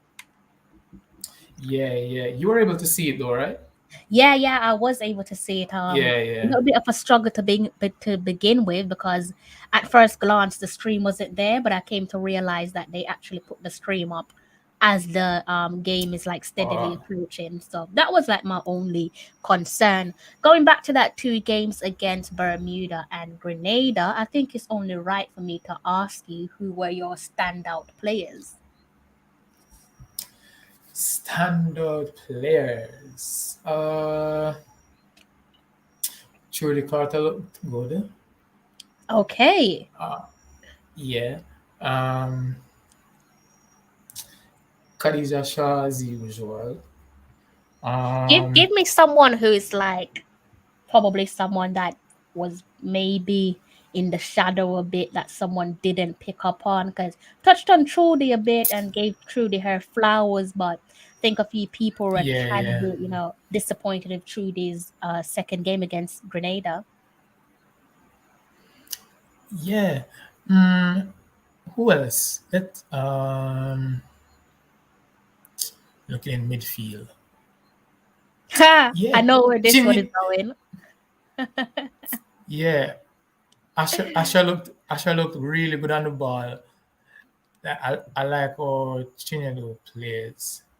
Like she plays like a real, maestro in the midfield. Hmm. And who else impressed me? Some of the unfamiliar faces as well, and new faces impressed me as well. You Hmm. know, the twins that The days to the him. days, yeah, yeah. Yeah, The midfielder sister really impressed me. She looked really good when she came on, yeah. and Kiki as well. She looked good coming on as well. Yeah, Yeah, definitely. yeah. Definitely. They did look good. That's something that I can't deny. I think across the board, I was pleased with what I saw. Obviously, there is that element there where we need to do a few fine tuning, but as you've quite rightly put it, we can only do that with more games in the pipeline. Guys, we're winding down towards closing off this stream. If I check my time, it's bang on 1 a.m. here in the UK. So I'm already into that Oh, it's dreaded Monday. Monday. Oh, exactly. Who likes Monday? And I also have a Monday morning meeting, guys. So before I close up on my stream, please do fire away some questions for us and we'll do our best to answer them. I think there was a few questions there that I clicked on but did not respond to. So let me go back and I think somebody asked about the groups, if I'm not mistaken. So a question from Everton Jackson. That's who He I'm said, looking for. Can you see the question? yeah, yeah. Any thoughts about Bermuda 6-0 over Cayman as That's it the relates to the question I was strength looking of for. DR? Where is it? Oh, there it is. That is a question I was looking at. Okay. Any thoughts about Bermuda? I think we might have Yeah, touched on we touched on that it a bit. Yeah, earlier as on. we said, we wouldn't be surprised if Bermuda, got something from that DR game, or even win it. I would Mm-hmm. not be surprised. Mm-hmm. Yeah, I I think they're going actually to give DR a run for the money. yeah, I think a lot of people have pretty much underplayed Bermuda's performance so far, especially in that game against us. I think it's one of those ones before we pulled away from Bermuda. I think in terms of hindsight and looking at the scoreline, arguably it's one of those games that the scoreline don't necessarily reflect the overall game itself, Yeah, especially considering that we played on home soil. Again, not making life easy for us. So I hope that answers your question there, Everton Jackson. Um, not really sure if I've missed out on anything else. I think I might have touched on all the other comments from everyone. Good to yeah. know about Tennessee Lewis. I actually found out last week's episode that Tennessee Lewis been following my page since the last World Cup cycle, which I had no clue about. I thought I recently met Tennessee Lewis last year, but clearly that's not the case. See what others are saying. Ah, here it is. Yes, thank you. What? Yeah, this was very strange to me. This was very strange. I was watching the Jamaica or under 20 team play Yeah. Guatemala, and Guatemala got a penalty through VAR. I'm like, hold on a minute. How is it that the under 20 tournament has VAR and the senior tournament cannot have VAR? I don't know. I just it This was is a great very question. It's a great very weird. question, Warren. But I don't know how to answer it because I think this is where you question the consistency. As much as we've praised CONCACAF, some of their Yeah. decision making have been a little bit questionable. If we're looking at the where the men's team are concerned, they introduce VAR when the qualifiers are pretty much wrapped up, done and Almost, dusted. yeah. That, that don't make no sense, man. But Yeah, and I said this I doesn't don't make know any if it has sense. something to do with the facilities or I don't know. But it can't be the facilities because if Jamaica have VAR and and other countries have VAR, I don't see why our senior women's tournament cannot have VAR. And I think as well, like for to say that it's to do with the countries and their whether or not they have VAR system. I guess you could treat it like you would with a Gold Cup, where you say, okay, all matches are played, for example, in the United States or played between the United Yeah, States and yeah, Canada.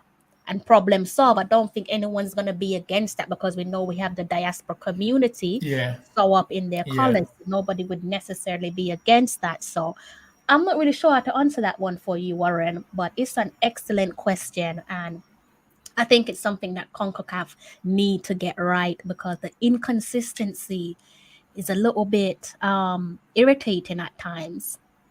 We need Yeah. help Jamaica video assistance referee. I mean, giving it to us now, don't see the point of it. Maybe in a Gold Cup, yes, but now it's just Yeah. a little bit pointless unless you're talking about the women's team. But if it's the men's team, then it's definitely pointless at this time. Mm, Even though it's just yeah. already been introduced in the men's team, isn't it? Yeah. Who knows? Maybe they'll have it in the championship round in Mexico. Yeah, yeah, maybe that's what they're gonna do actually. Considering their Yeah. decision in the where the men's team are concerned. Oddly enough, I think we all saw that one coming where inevitably the VAR decision would go against us, and it did with Damian Lowe against Mexico. There, Warren is saying anywhere there is power and internet. DR gave Cayman 4-0. We beat Bermuda 4-0, and they turn and in turn they gave Cayman 6-0. That suggests DR is not as strong as their 9-0 scoreline against Bermuda against Grenada suggests. I hear the point you're trying to make there, Everton. I think people also have to remind themselves that DR played against Grenada on DR's home soil. So I think that definitely played a role Yeah. in the results. Yeah. And I try not to really, look at the score lines, take it with a grain of salt, Yeah, because maybe DR Grenada is just that team for DR, for them to score 9 goals against. Maybe Grenada's playing style it suits DR. that's true. Yeah, I like the yeah, way you've put that there. Definitely like the way that you've put that. I think there's something that you touched on in terms of the plays that you would bring into the squad. Be interesting to see a few players, whether a few players make it into the squad. I think the obvious one that stands out in terms of us limiting our rotation there in midfield and playing players out of their natural position. Maybe we might see a player like Drew Spence return to the squad next month because I do yeah, think that her services is needed. yeah. Hopefully, it will be next month. I'm always checking their Instagrams. See if and they're all. Every time we play that game in the last window, They posted like the kickoff time and the results and stuff like that, and I see them Supportive. commenting on the other girls post on Instagram. So yeah, hopefully that's a good sign that they know that they'll be in the next window or something. I don't know, but yeah, Yeah, so it's good to see that the support is there and it's not something that's forced. Because obviously at the moment the only thing that they've played in terms of the players, that being Drew Spence, Jade Bailey, and Paige Bailey Gale, they've only played friendlies with us so far. So it's great to see that they have that natural, sincere connection with their teammates. And yeah, with that being said, they obviously want Jamaica to do well and supporting from a distance. So that's definitely great to see. yeah, man. Yeah, Let me man. bring up Shore up the the midfield, cause yeah, continue, midfield Travis. wins games. So Yeah, a hundred yeah, I percent. was just saying, yeah, yeah, I was just saying that get some really really good quality in midfield. We have good quality, no, but the more the merrier. Getting Drew Spence in, getting Jade Bailey, I would still have Havana Salon to come back in with the creativity, The you know. maestro. So yeah, man. So yeah, we are Yeah, going to yeah. be calling on their services soon. I might put you on the spot here before we close off. We've got about 5 more minutes, guys, until we end this live stream. What I'm gonna do is think I should probably bring up the team sheet there so we can have a quick glance at the team sheet for both All games right. before I ask you who would be your starting 11, because he did touch on wanting to keep the team the same. Oh. So I'll Mm-hmm. give you something there to think about whilst I get up those two team sheets. Let's start off. I think the first one on my list is the opening game against Bermuda. Sorry, against, was it Bermuda? Yeah, It Bermuda. was Bermuda, right? Let's see if I can bring that up. Yeah. I'll have to take us.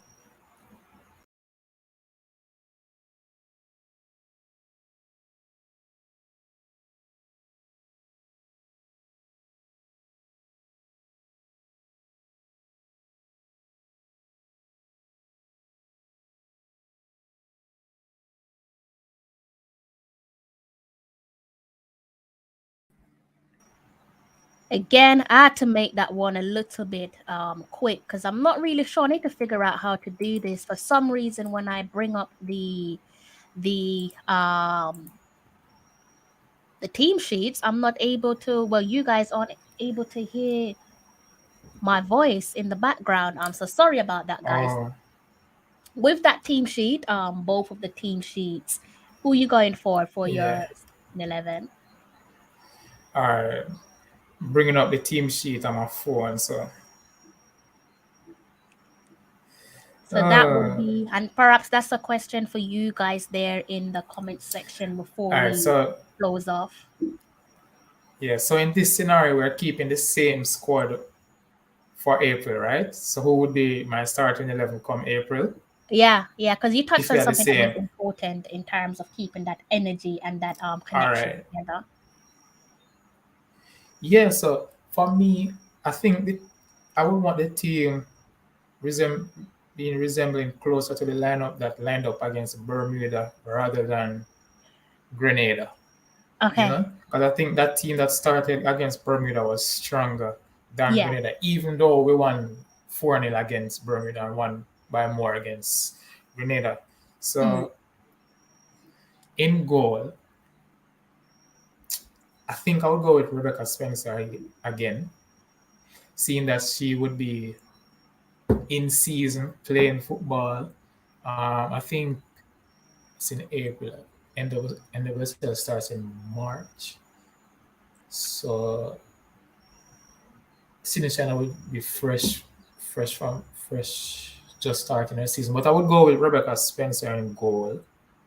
Um, Chantel Swaby and Alice Swaby at centre back. At right back, Hmm. This is probably where it gets a little bit tricky for you, isn't it? yeah. Hmm.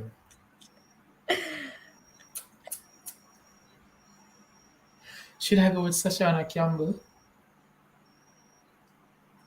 I think based on availability, I think Sashana have put herself in a fine position where she's worthy of being Yeah. considered. I'd have Sashana Campbell at right back. And left Okay. back, uh, left back.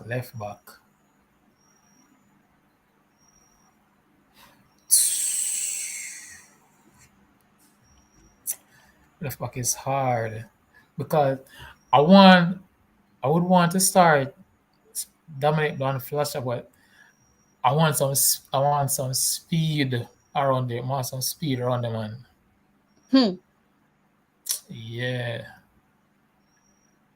and I don't have Bending available because I work with this squad, but That's why I said based off availability, based off yeah, what Sashana did, based off her professionalism and her experience. I'll go with Dominic again Yeah, yeah, because I yeah. think she's a really good passer of the ball. She is. Yeah, She she is has a excellent yeah. She's a vision. fine pass. Oh God. Yeah, Yeah. Excellent vision. in midfield now.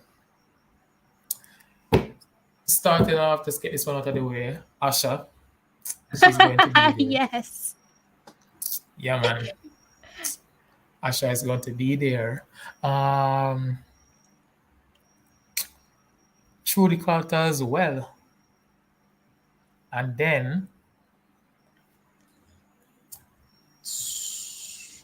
Are you taking into should I have? consideration that you might, just might, I'll probably say this quite loosely, you might just have Drew Spence available? Oh, Has that but all no, to do if I with was you look working at with, things? yeah, well, if we have juice pens available, I would want juice pens in there as well. To add some stability to the midfield because Mm-hmm.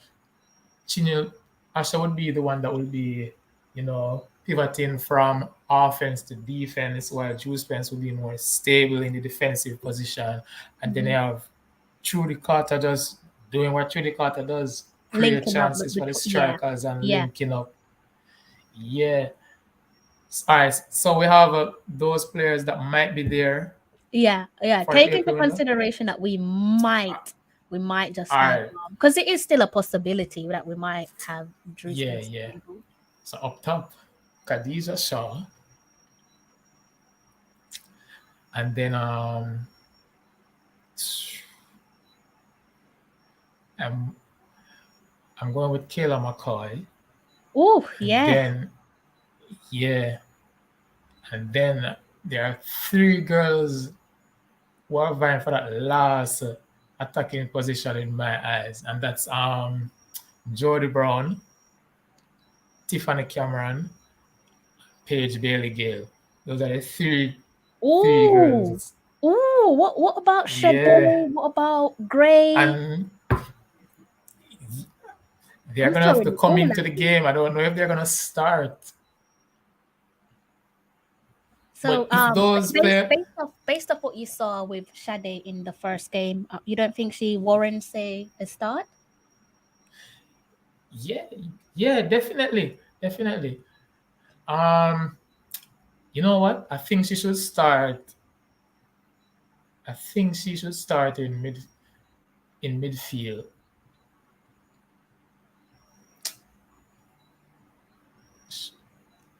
This is really hard. This is why you're rough on Vin Blaine, You're rough, you're rough on Vin Blaine, but I just can't. I can't drop Khadija or Kel Mackay from the from up top. This was the issue I Is had when I tried to like formulate a starting 11. I was just like, yeah, based off form, you can't drop Bunny, you can't yeah, drop Keela McCoy. Based off what she has done, when she links up with her national team, despite not playing for a club because of the off season, you have to include hmm Tiffany Cameron, Jodie Brown. Again, yeah. based off what you have to, you can't Tiffany start all of Cameron, Jodie them. Brown. Sade has Yeah, to be included. Where do you go? You can't start everyone. yeah. That's probably why. Warren is basically saying nice and easy. He's going with Jodie Brown, McCoy, and Shaw. Yeah, I would go with that as well. I think Jodie Brown is really good at dribbling and taking on the players.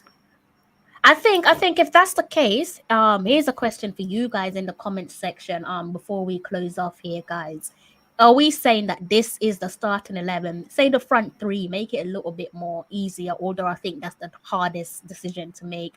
Are we all saying that this is the front three against Cayman Islands? And also, more importantly, against Dominican Republic, because at that point, it's just probably best to say, let's not disrupt any rhythm that we manage to Yeah, get. 'Cause rhythm has been a yeah. I issue, think isn't it?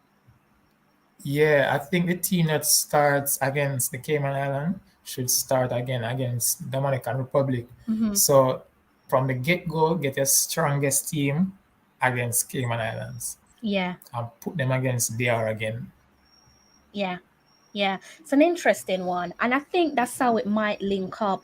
Again, depends on who returns in midfield. Obviously, we touched on the at the last window the unavailability to Spence, Sweatman, Salone.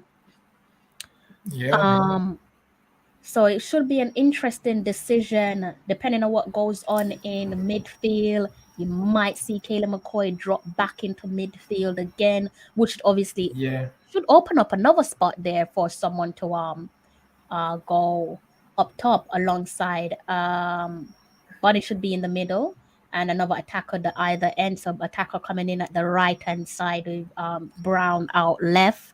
Roran here is saying bring Tiffany Cameron off the bench. Plenty of fair enough. decisions there to make. I think what I Yeah, should yeah. do, I think I might make it a little bit fair on you because I threw a spanner at you there, Travis. I think what I will do is in the lead up to our next window, maybe on the eve or a couple of days before the next set of games, that be Cayman Islands and Dominican Republic. I think we might need to revisit this starting 11 because Yeah, by man. then Yeah, we'll have man. a Yeah, clearer man. idea, right? Yeah, yeah. So, Definitely. I have a question for you now. Yeah, Go. man. Put you under pressure a little bit too. So, we know that it's possible that there are going to be some new faces coming into the team, Mm-hmm. right? When I say new faces, I don't mean completely new people, but people that weren't Being called up reintegrated. last time. Yeah. Mm-hmm. So, if they are going to be coming in, other players are going to have to make a way, right? Mm-hmm. Mm-hmm. So, out of the squad that we have now, and some of those newer faces, who would you want to see again in April from the newer faces that were in? That's an excellent question. It's such a problematic one as well. Um, Yeah, so we're talking the likes of, the Days Twins, Alika Keen, yeah, Kiki, yeah. those people. Kiki as well. The energy was right. Wiltshire as well. Energy was right from both of them, from Kiki and Hmm. Wiltshire. Wow, it is such a difficult decision. Yeah. Um, You know what it's I'm so wondering? unfortunate that they've all impressed. Because I was actually quite pleased with what I saw with Paige Bailey, Jade Bailey, and Drew Spence towards the Yeah. latter stage of last year. And I think that's what's making my head turn a bit like I want to see you reintegrated into the squad. But at the same time, given the limited chances, the limited numbers given to Kiki and Wiltshire, they held their own. Um, it's a tough question. Who would you take out of and it will be attackers because you can't toy with the defense. You need your Hmm. defense. That's the most diluted part of our game. It will. This is why I'm relying or I'm keep touching back on Drew Spence because I think based off what we've seen, I think it's safe to say that Wiltshire and the likes of Kiki, they've earned their stripes. We've also seen the reintroduction of Gray as well, and we know what she's Yeah. capable of in terms of energy. Yeah. I would probably leave the It's a attack. hard one. It's a hard one, but I think I would leave Yeah. the attack. It feels so weird saying this. I think I would leave the attack because I don't think the attack is the concern. I would perhaps look to like lend all focus on bringing Drew into the team. Midfield. Yeah, because automatically that then allows Kayla McCoy to play in her rightful position. Good evening to Simon Preston in yourself, the sir. chat. Let's see what Simon is saying. Yeah, man. That Agent is Kiki. that I love that. I love that, Simon. I love that. We need to bring them on board. Says a lot about Jamaica when you can pipe a player from the United States, the powerhouse of world football. Let's look at Simon's starting 11. Simon is going in Drew Spence, Campbell, Swaby, Asher, Spence, Salone, Brown, Bonnie, Cameron. That is a tight That's a team. well balanced team. Well Yeah, balanced. man. My only concern here is again it's gonna come down to match fitness, and the obvious play that we're looking at would be Den, also Salone as well. I Yeah. think Sashana's proven herself, but nobody's going to argue against bringing Den back into the team. Her service is greatly, greatly missed. Spence is missed as well. Yeah. He's left out Trudy. It's a tough Checking one, to see Simon. when the NWSL begins. I know they have a couple fixtures coming up, but that's before the National Women's Super League starts. Someone here is saying, Jens is saying, our problem is more being clinical in front of goal. Mr. Blaine should do something, shooting drills. Yeah, they do need to get their shooting boots on. That's despite the goals that's been produced so far. Yeah. Yes, it will be. It'll be a difficult one. I go back to Simon's comment here around Trudy Carter. Yeah, it's a tough one. It's a tough one, but I don't know, Simon. I don't know. I kind of feel like Trudy's in a position where she might just be a player that Mr. Blaine is keen on. Seems like he's a huge fan of Trudy Carter. Yeah. Warren, I think Warren has just said it. I think Vin likes the activity of Trudy Carter and she will be playing in a club. Simon is saying NWSL, the National Women's Super League, kicks off around mid-March. So that should be after they get... Yeah. They have a cup game. They have some cup games coming up. I think it's the Challenge Cup. Is it the Challenge Cup? They have some cup games coming up. I can't remember the name of the cup. Don't quote me on that, guys. They have a cup competition coming up, which is like the curtain opener. Can't be the Challenge Cup because I think the Challenge so Cup hopefully, is cup. But there is a cup our game. NWSL players will be, in tip-top shape come April. Yeah, hopefully, but it's interesting to see that nobody can nail down the same starting 11. I think your starting 11 is a little bit different to Simon's starting 11. I think it's different to mine as well. I think Simon is a bit like the rest of us. That front three is going to be where the problem is. I like his starting 11. Love his starting 11. Would love. I cannot wait to see Den back in that team. Definitely miss Den. Asha, she deserves her spot. Salone is missed. Like, she's heavily... You talk about a player that can pull the strings together. You have to talk about Havana Salone. Salone always looks like she has ages of time on the ball. Yeah. And regardless of the tempo. Regardless of the tempo, she always has time on the ball. It's kind of like Lauren James. That's the same vibe I got from Lauren James at Manchester United. She always has a lot of time on the ball. She just she's just gliding. Same thing, Salon. She just always she's just gliding on the pitch. I like the way you summarized that, because for people who don't understand Salon, that's exactly the type of player she is. Simon says Vin loves Trudy, which means one of Havana or Asha won't start. For me, Asha starts every game. Yeah. I think the best way I can say this is I am glad that this is Mr. Vin Blaine's problem and not mine, because True. I'm finding it hard enough to nail down the front three, and now we're talking about Asha, Salone, Trudy. It's a headache, but it's a beautiful headache to have. But it'd be interesting to see what happens in midfield with the return of a couple players, which I think should probably ease our defensive worries, because I think now is when that big game against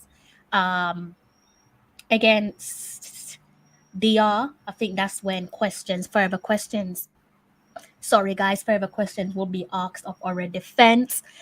I think certain questions have been asked so far. It's just how we've managed to respond to Bermuda and Grenada. Also be open to even more new players. Really? I wouldn't, Andrew. Yeah. Let's say, God forbid, injury or anything like that. If we are calling anybody to this squad, it should be someone who is already in our player pool. In the pipeline. At this point, I don't want to see like anybody completely new that I, haven't heard of before. I want it, keep like, that what? I think there are like what?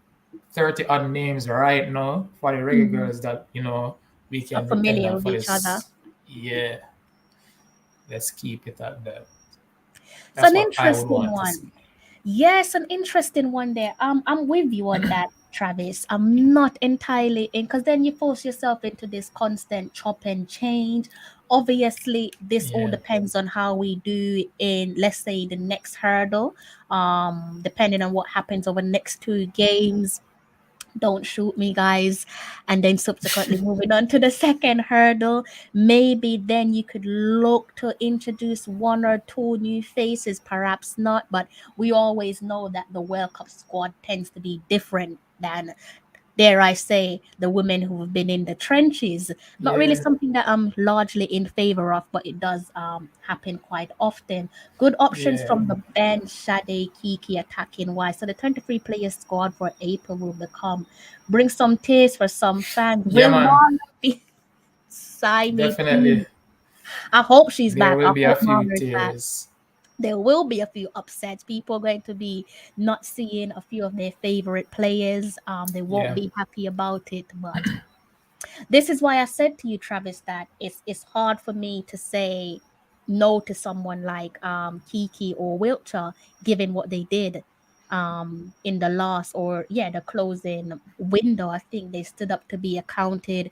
Even Sashana, people can argue and say, well, she doesn't have a club, but when you look at what she did against Bermuda, she had the legs and the experience to see out that game, which I was like pleasantly pleased about. So it's a tough one. And Sade as well. yeah, We've touched on Sade.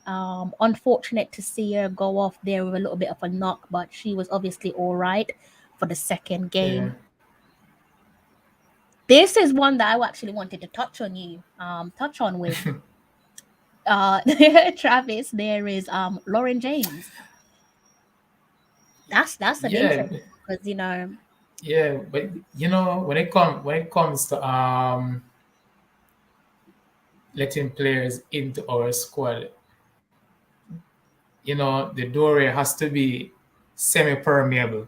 Not anybody can come in. You know what I mean. So if Lauren James is available, you know, call her up. But if it's not someone who is genuinely going to improve the team, I don't think we should look for anyone new. Just select someone from our player pool. I want to add something from that to that because I agree with the player pool, the idea of selecting players who are already in the pipeline. Also, adding to potential new recruits, I just want, regardless of talent, please pick players who are authentic. I can't stress that enough. Authentic meaning that they buy into the culture, they buy into everything that Jamaica has to offer, be it knowing your national anthem, buy into the food, the music, the whole lot. Can't just be a case of, oh, because you're just an outstanding player, then you should just be slotted into the starting 11.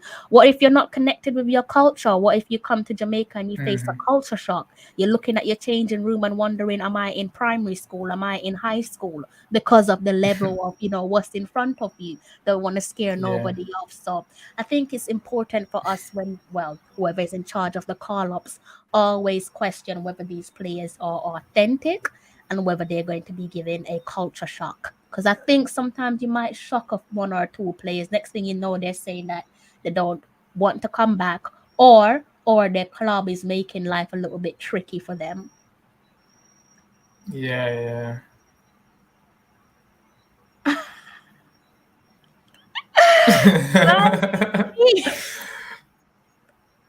Simon P, Yeah, what are you telling me, Simon? Is this an exclusive? Simon says, Crystal, I spoke to Nicole McClure today, and she says she still wants to play. So that puts a spanner in interest. There's too many spanners. There's, I think everybody knows by now that I'm a fan, definitely a fan of Nicole McClure. I think Jamaica is blessed with some good goalkeepers. Yeah. Even our I was watching the under 20 game. I think our under 20 goalkeeper, the young lady that started, was really, really good. I can't remember her name right now, but I was really impressed with her. She Mhm. even saved a penalty. I love this. So you guys, if you want to Yeah. know about that interview there for Nicole McClure and Sam, I'm going to be giving that one a watch because I know that's going to be a cracking interview worth every minute of your day. Guys, please do check that one out on the Reggae Boys commentary. That's going to be a really good interview there, Simon. Giving you some exclusive there. Nicole McClure saying that she wants to play. That is music to my ears. And that's not something that I'm against, but again, that is another spanner in the work. What do you say to a Nicole McClure who stood between the sticks and took her country over the line and took them to their first ever Women's World Cup? Surely, if she's knocking on your door, you don't tell her no. No thanks, our hands are full. What do you do, Travis? What do you say of Nicole McClure? If you're Mr. Blaine, you're Mr. Vin Blaine. What do you say if Nicole McClure knocks on your door? Hmm. You know, first thing first, I'd have to inquire about fitness, Mm-hmm. stuff like that. Interesting. Yeah, if the fitness is there, I mean, we can only have what, three goalkeepers, right? So one has to go to make space for her. Mm-hmm. Mm-hmm. Mm-hmm. I probably shouldn't touch on who should go. That's a bit of a Yeah, sensitive decisions, topic there. decisions. Yeah, Yeah, that's a sensitive leave topic that to there. the Now, coach. yeah, I leave that one to the coach.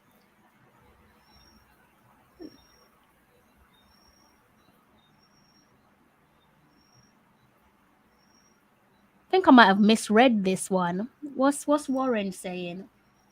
Not that, not this. Am I reading that wrong, or do I need Warren to rephrase that Probably one is for me? wording, man. Fix up the wording. You might have to rephrase that one there for me, Mr. Webster. But guys, if you want to know about that Nicole McClure exclusive interview, head over to the Reggae Boys commentary.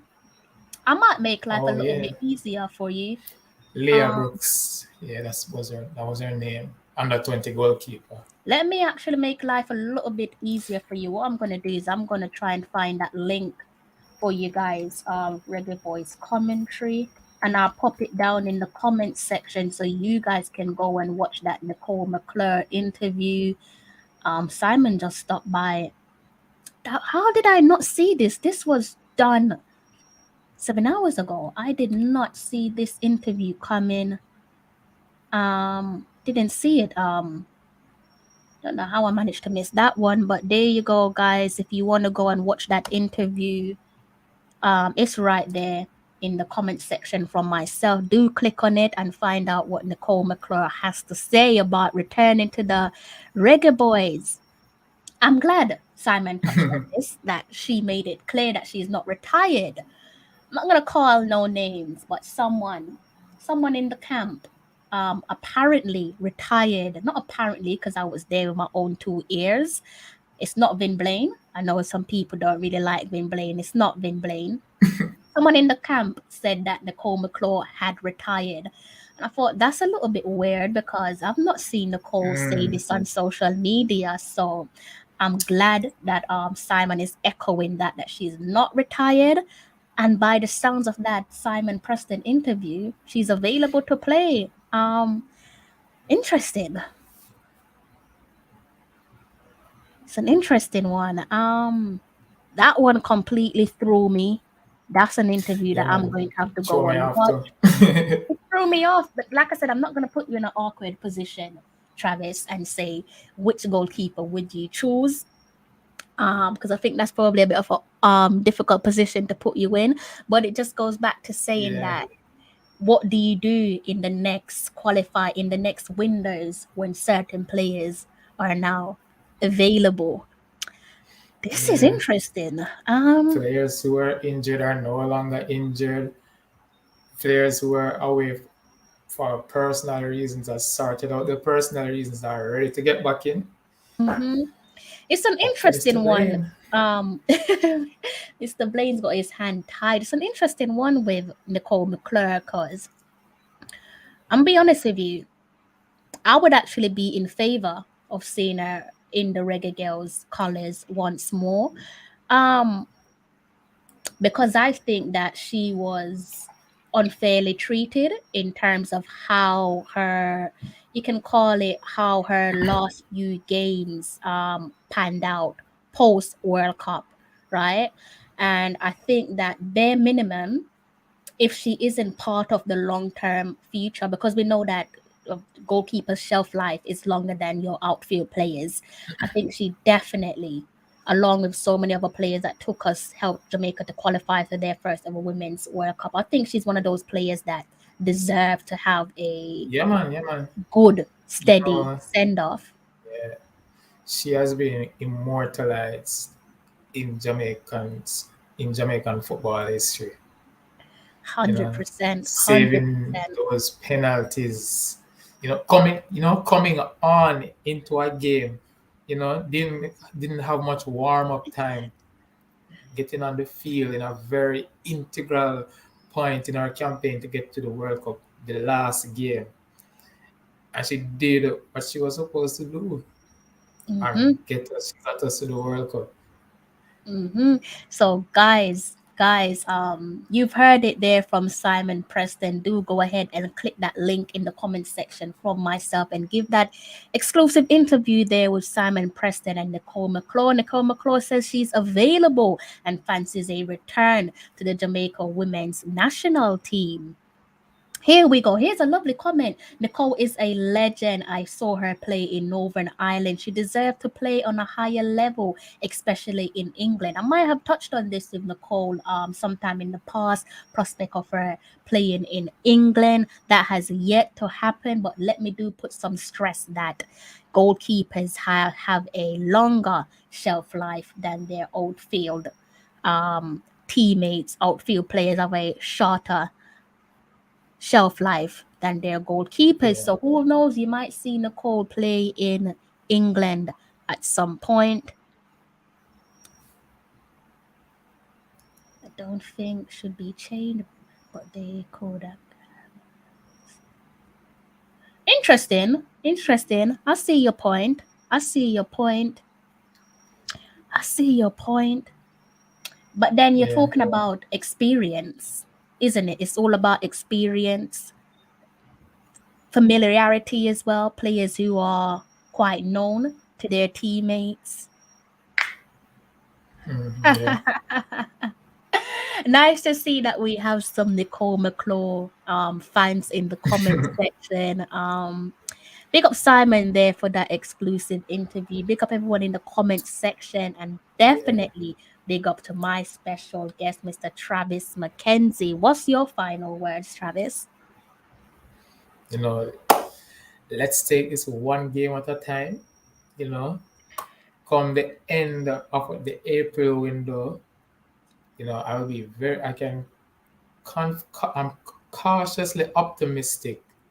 No, I'm not even going to say cautiously. I am optimistic that Jamaica will be in Mexico come July the 4th, playing in the Women's Championship round. I'm very confident, and I just want everybody to get behind the women's team, support them. If you are able to go to the matches, go to the matches, talk about them on social media, get the traction going. Yeah, There we go. There. Sorry about that, guys. That link that I put down in the comment section just automatically started to play. That would have been Simon's interview. Again, do head over to Simon's channel and give that one a watch.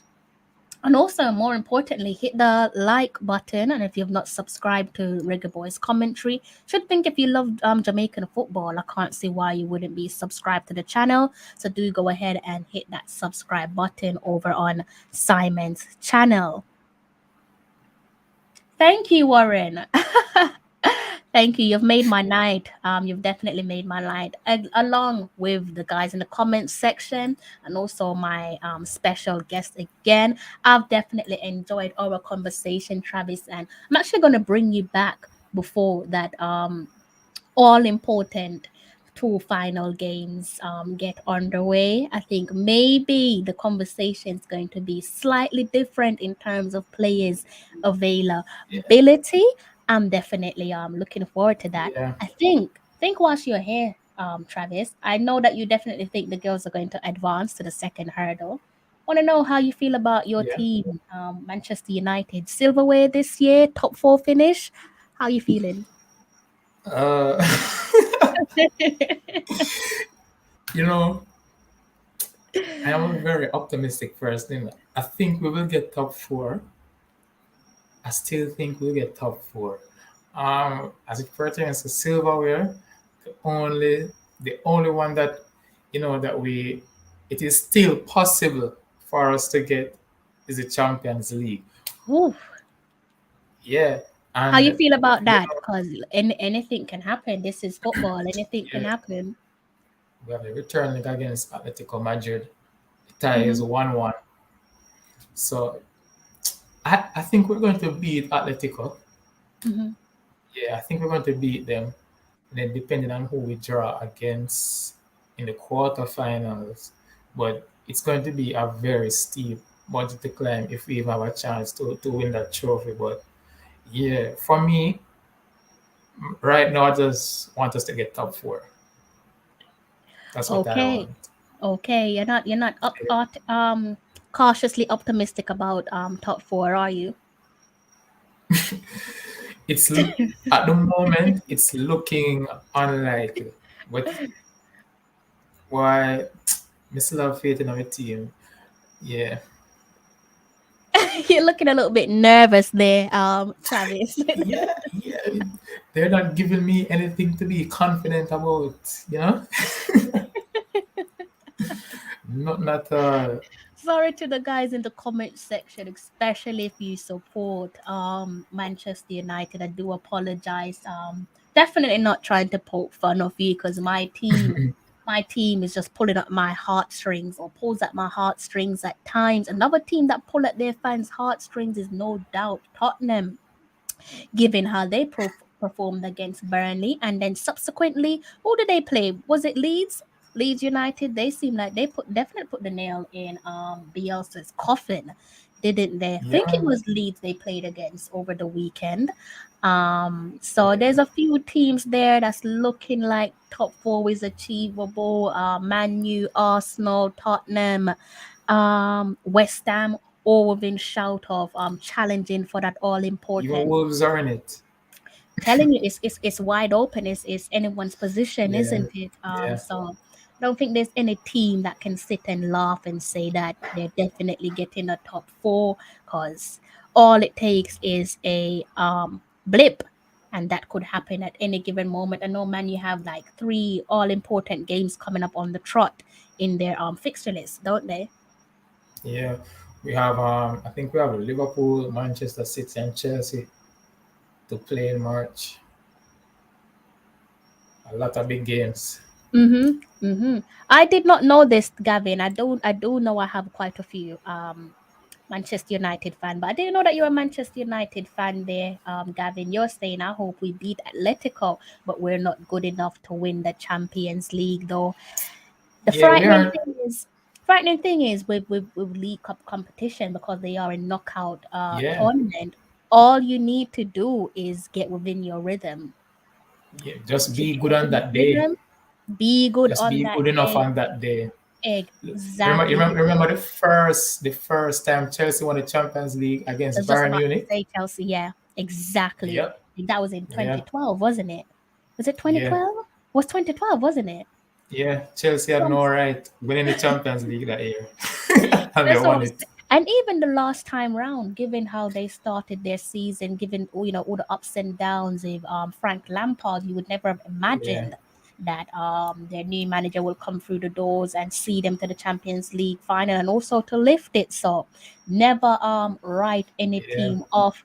That's taken into consideration their league form, because anything can happen there, Gavin. So good luck to everyone who is playing Champions League football this week. Wish I could be listening to that Champions League tune alongside Uh, you. But I'll be having a very normal week. Best of luck to all the sides that are involved. Also, best of luck to all the teams playing Europa League as well.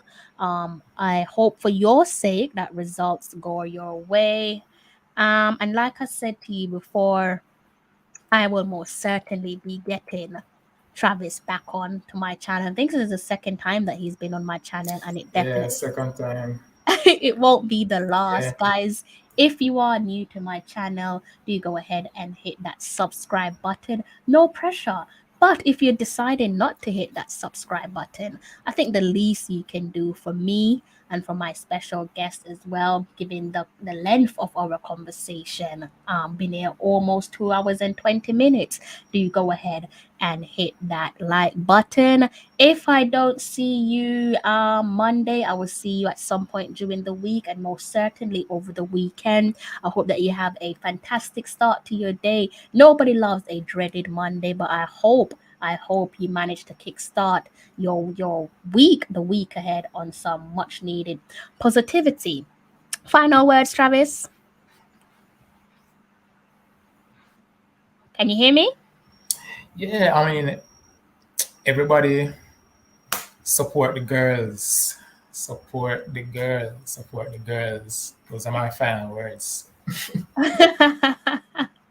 You heard him, guys. Make sure you support the national team, the national women's team of Jamaica, that being the Reggae Girls. Thank you so much for all of you in the comment section, the guys who are just watching and are perhaps a little bit shy to make a comment. Next time, don't be so shy. Drop a comment in the comment section. Thank you for sitting here with myself and Travis for 2 hours and 20 minutes. Do enjoy the rest of your day, and I hope you have a smashing week.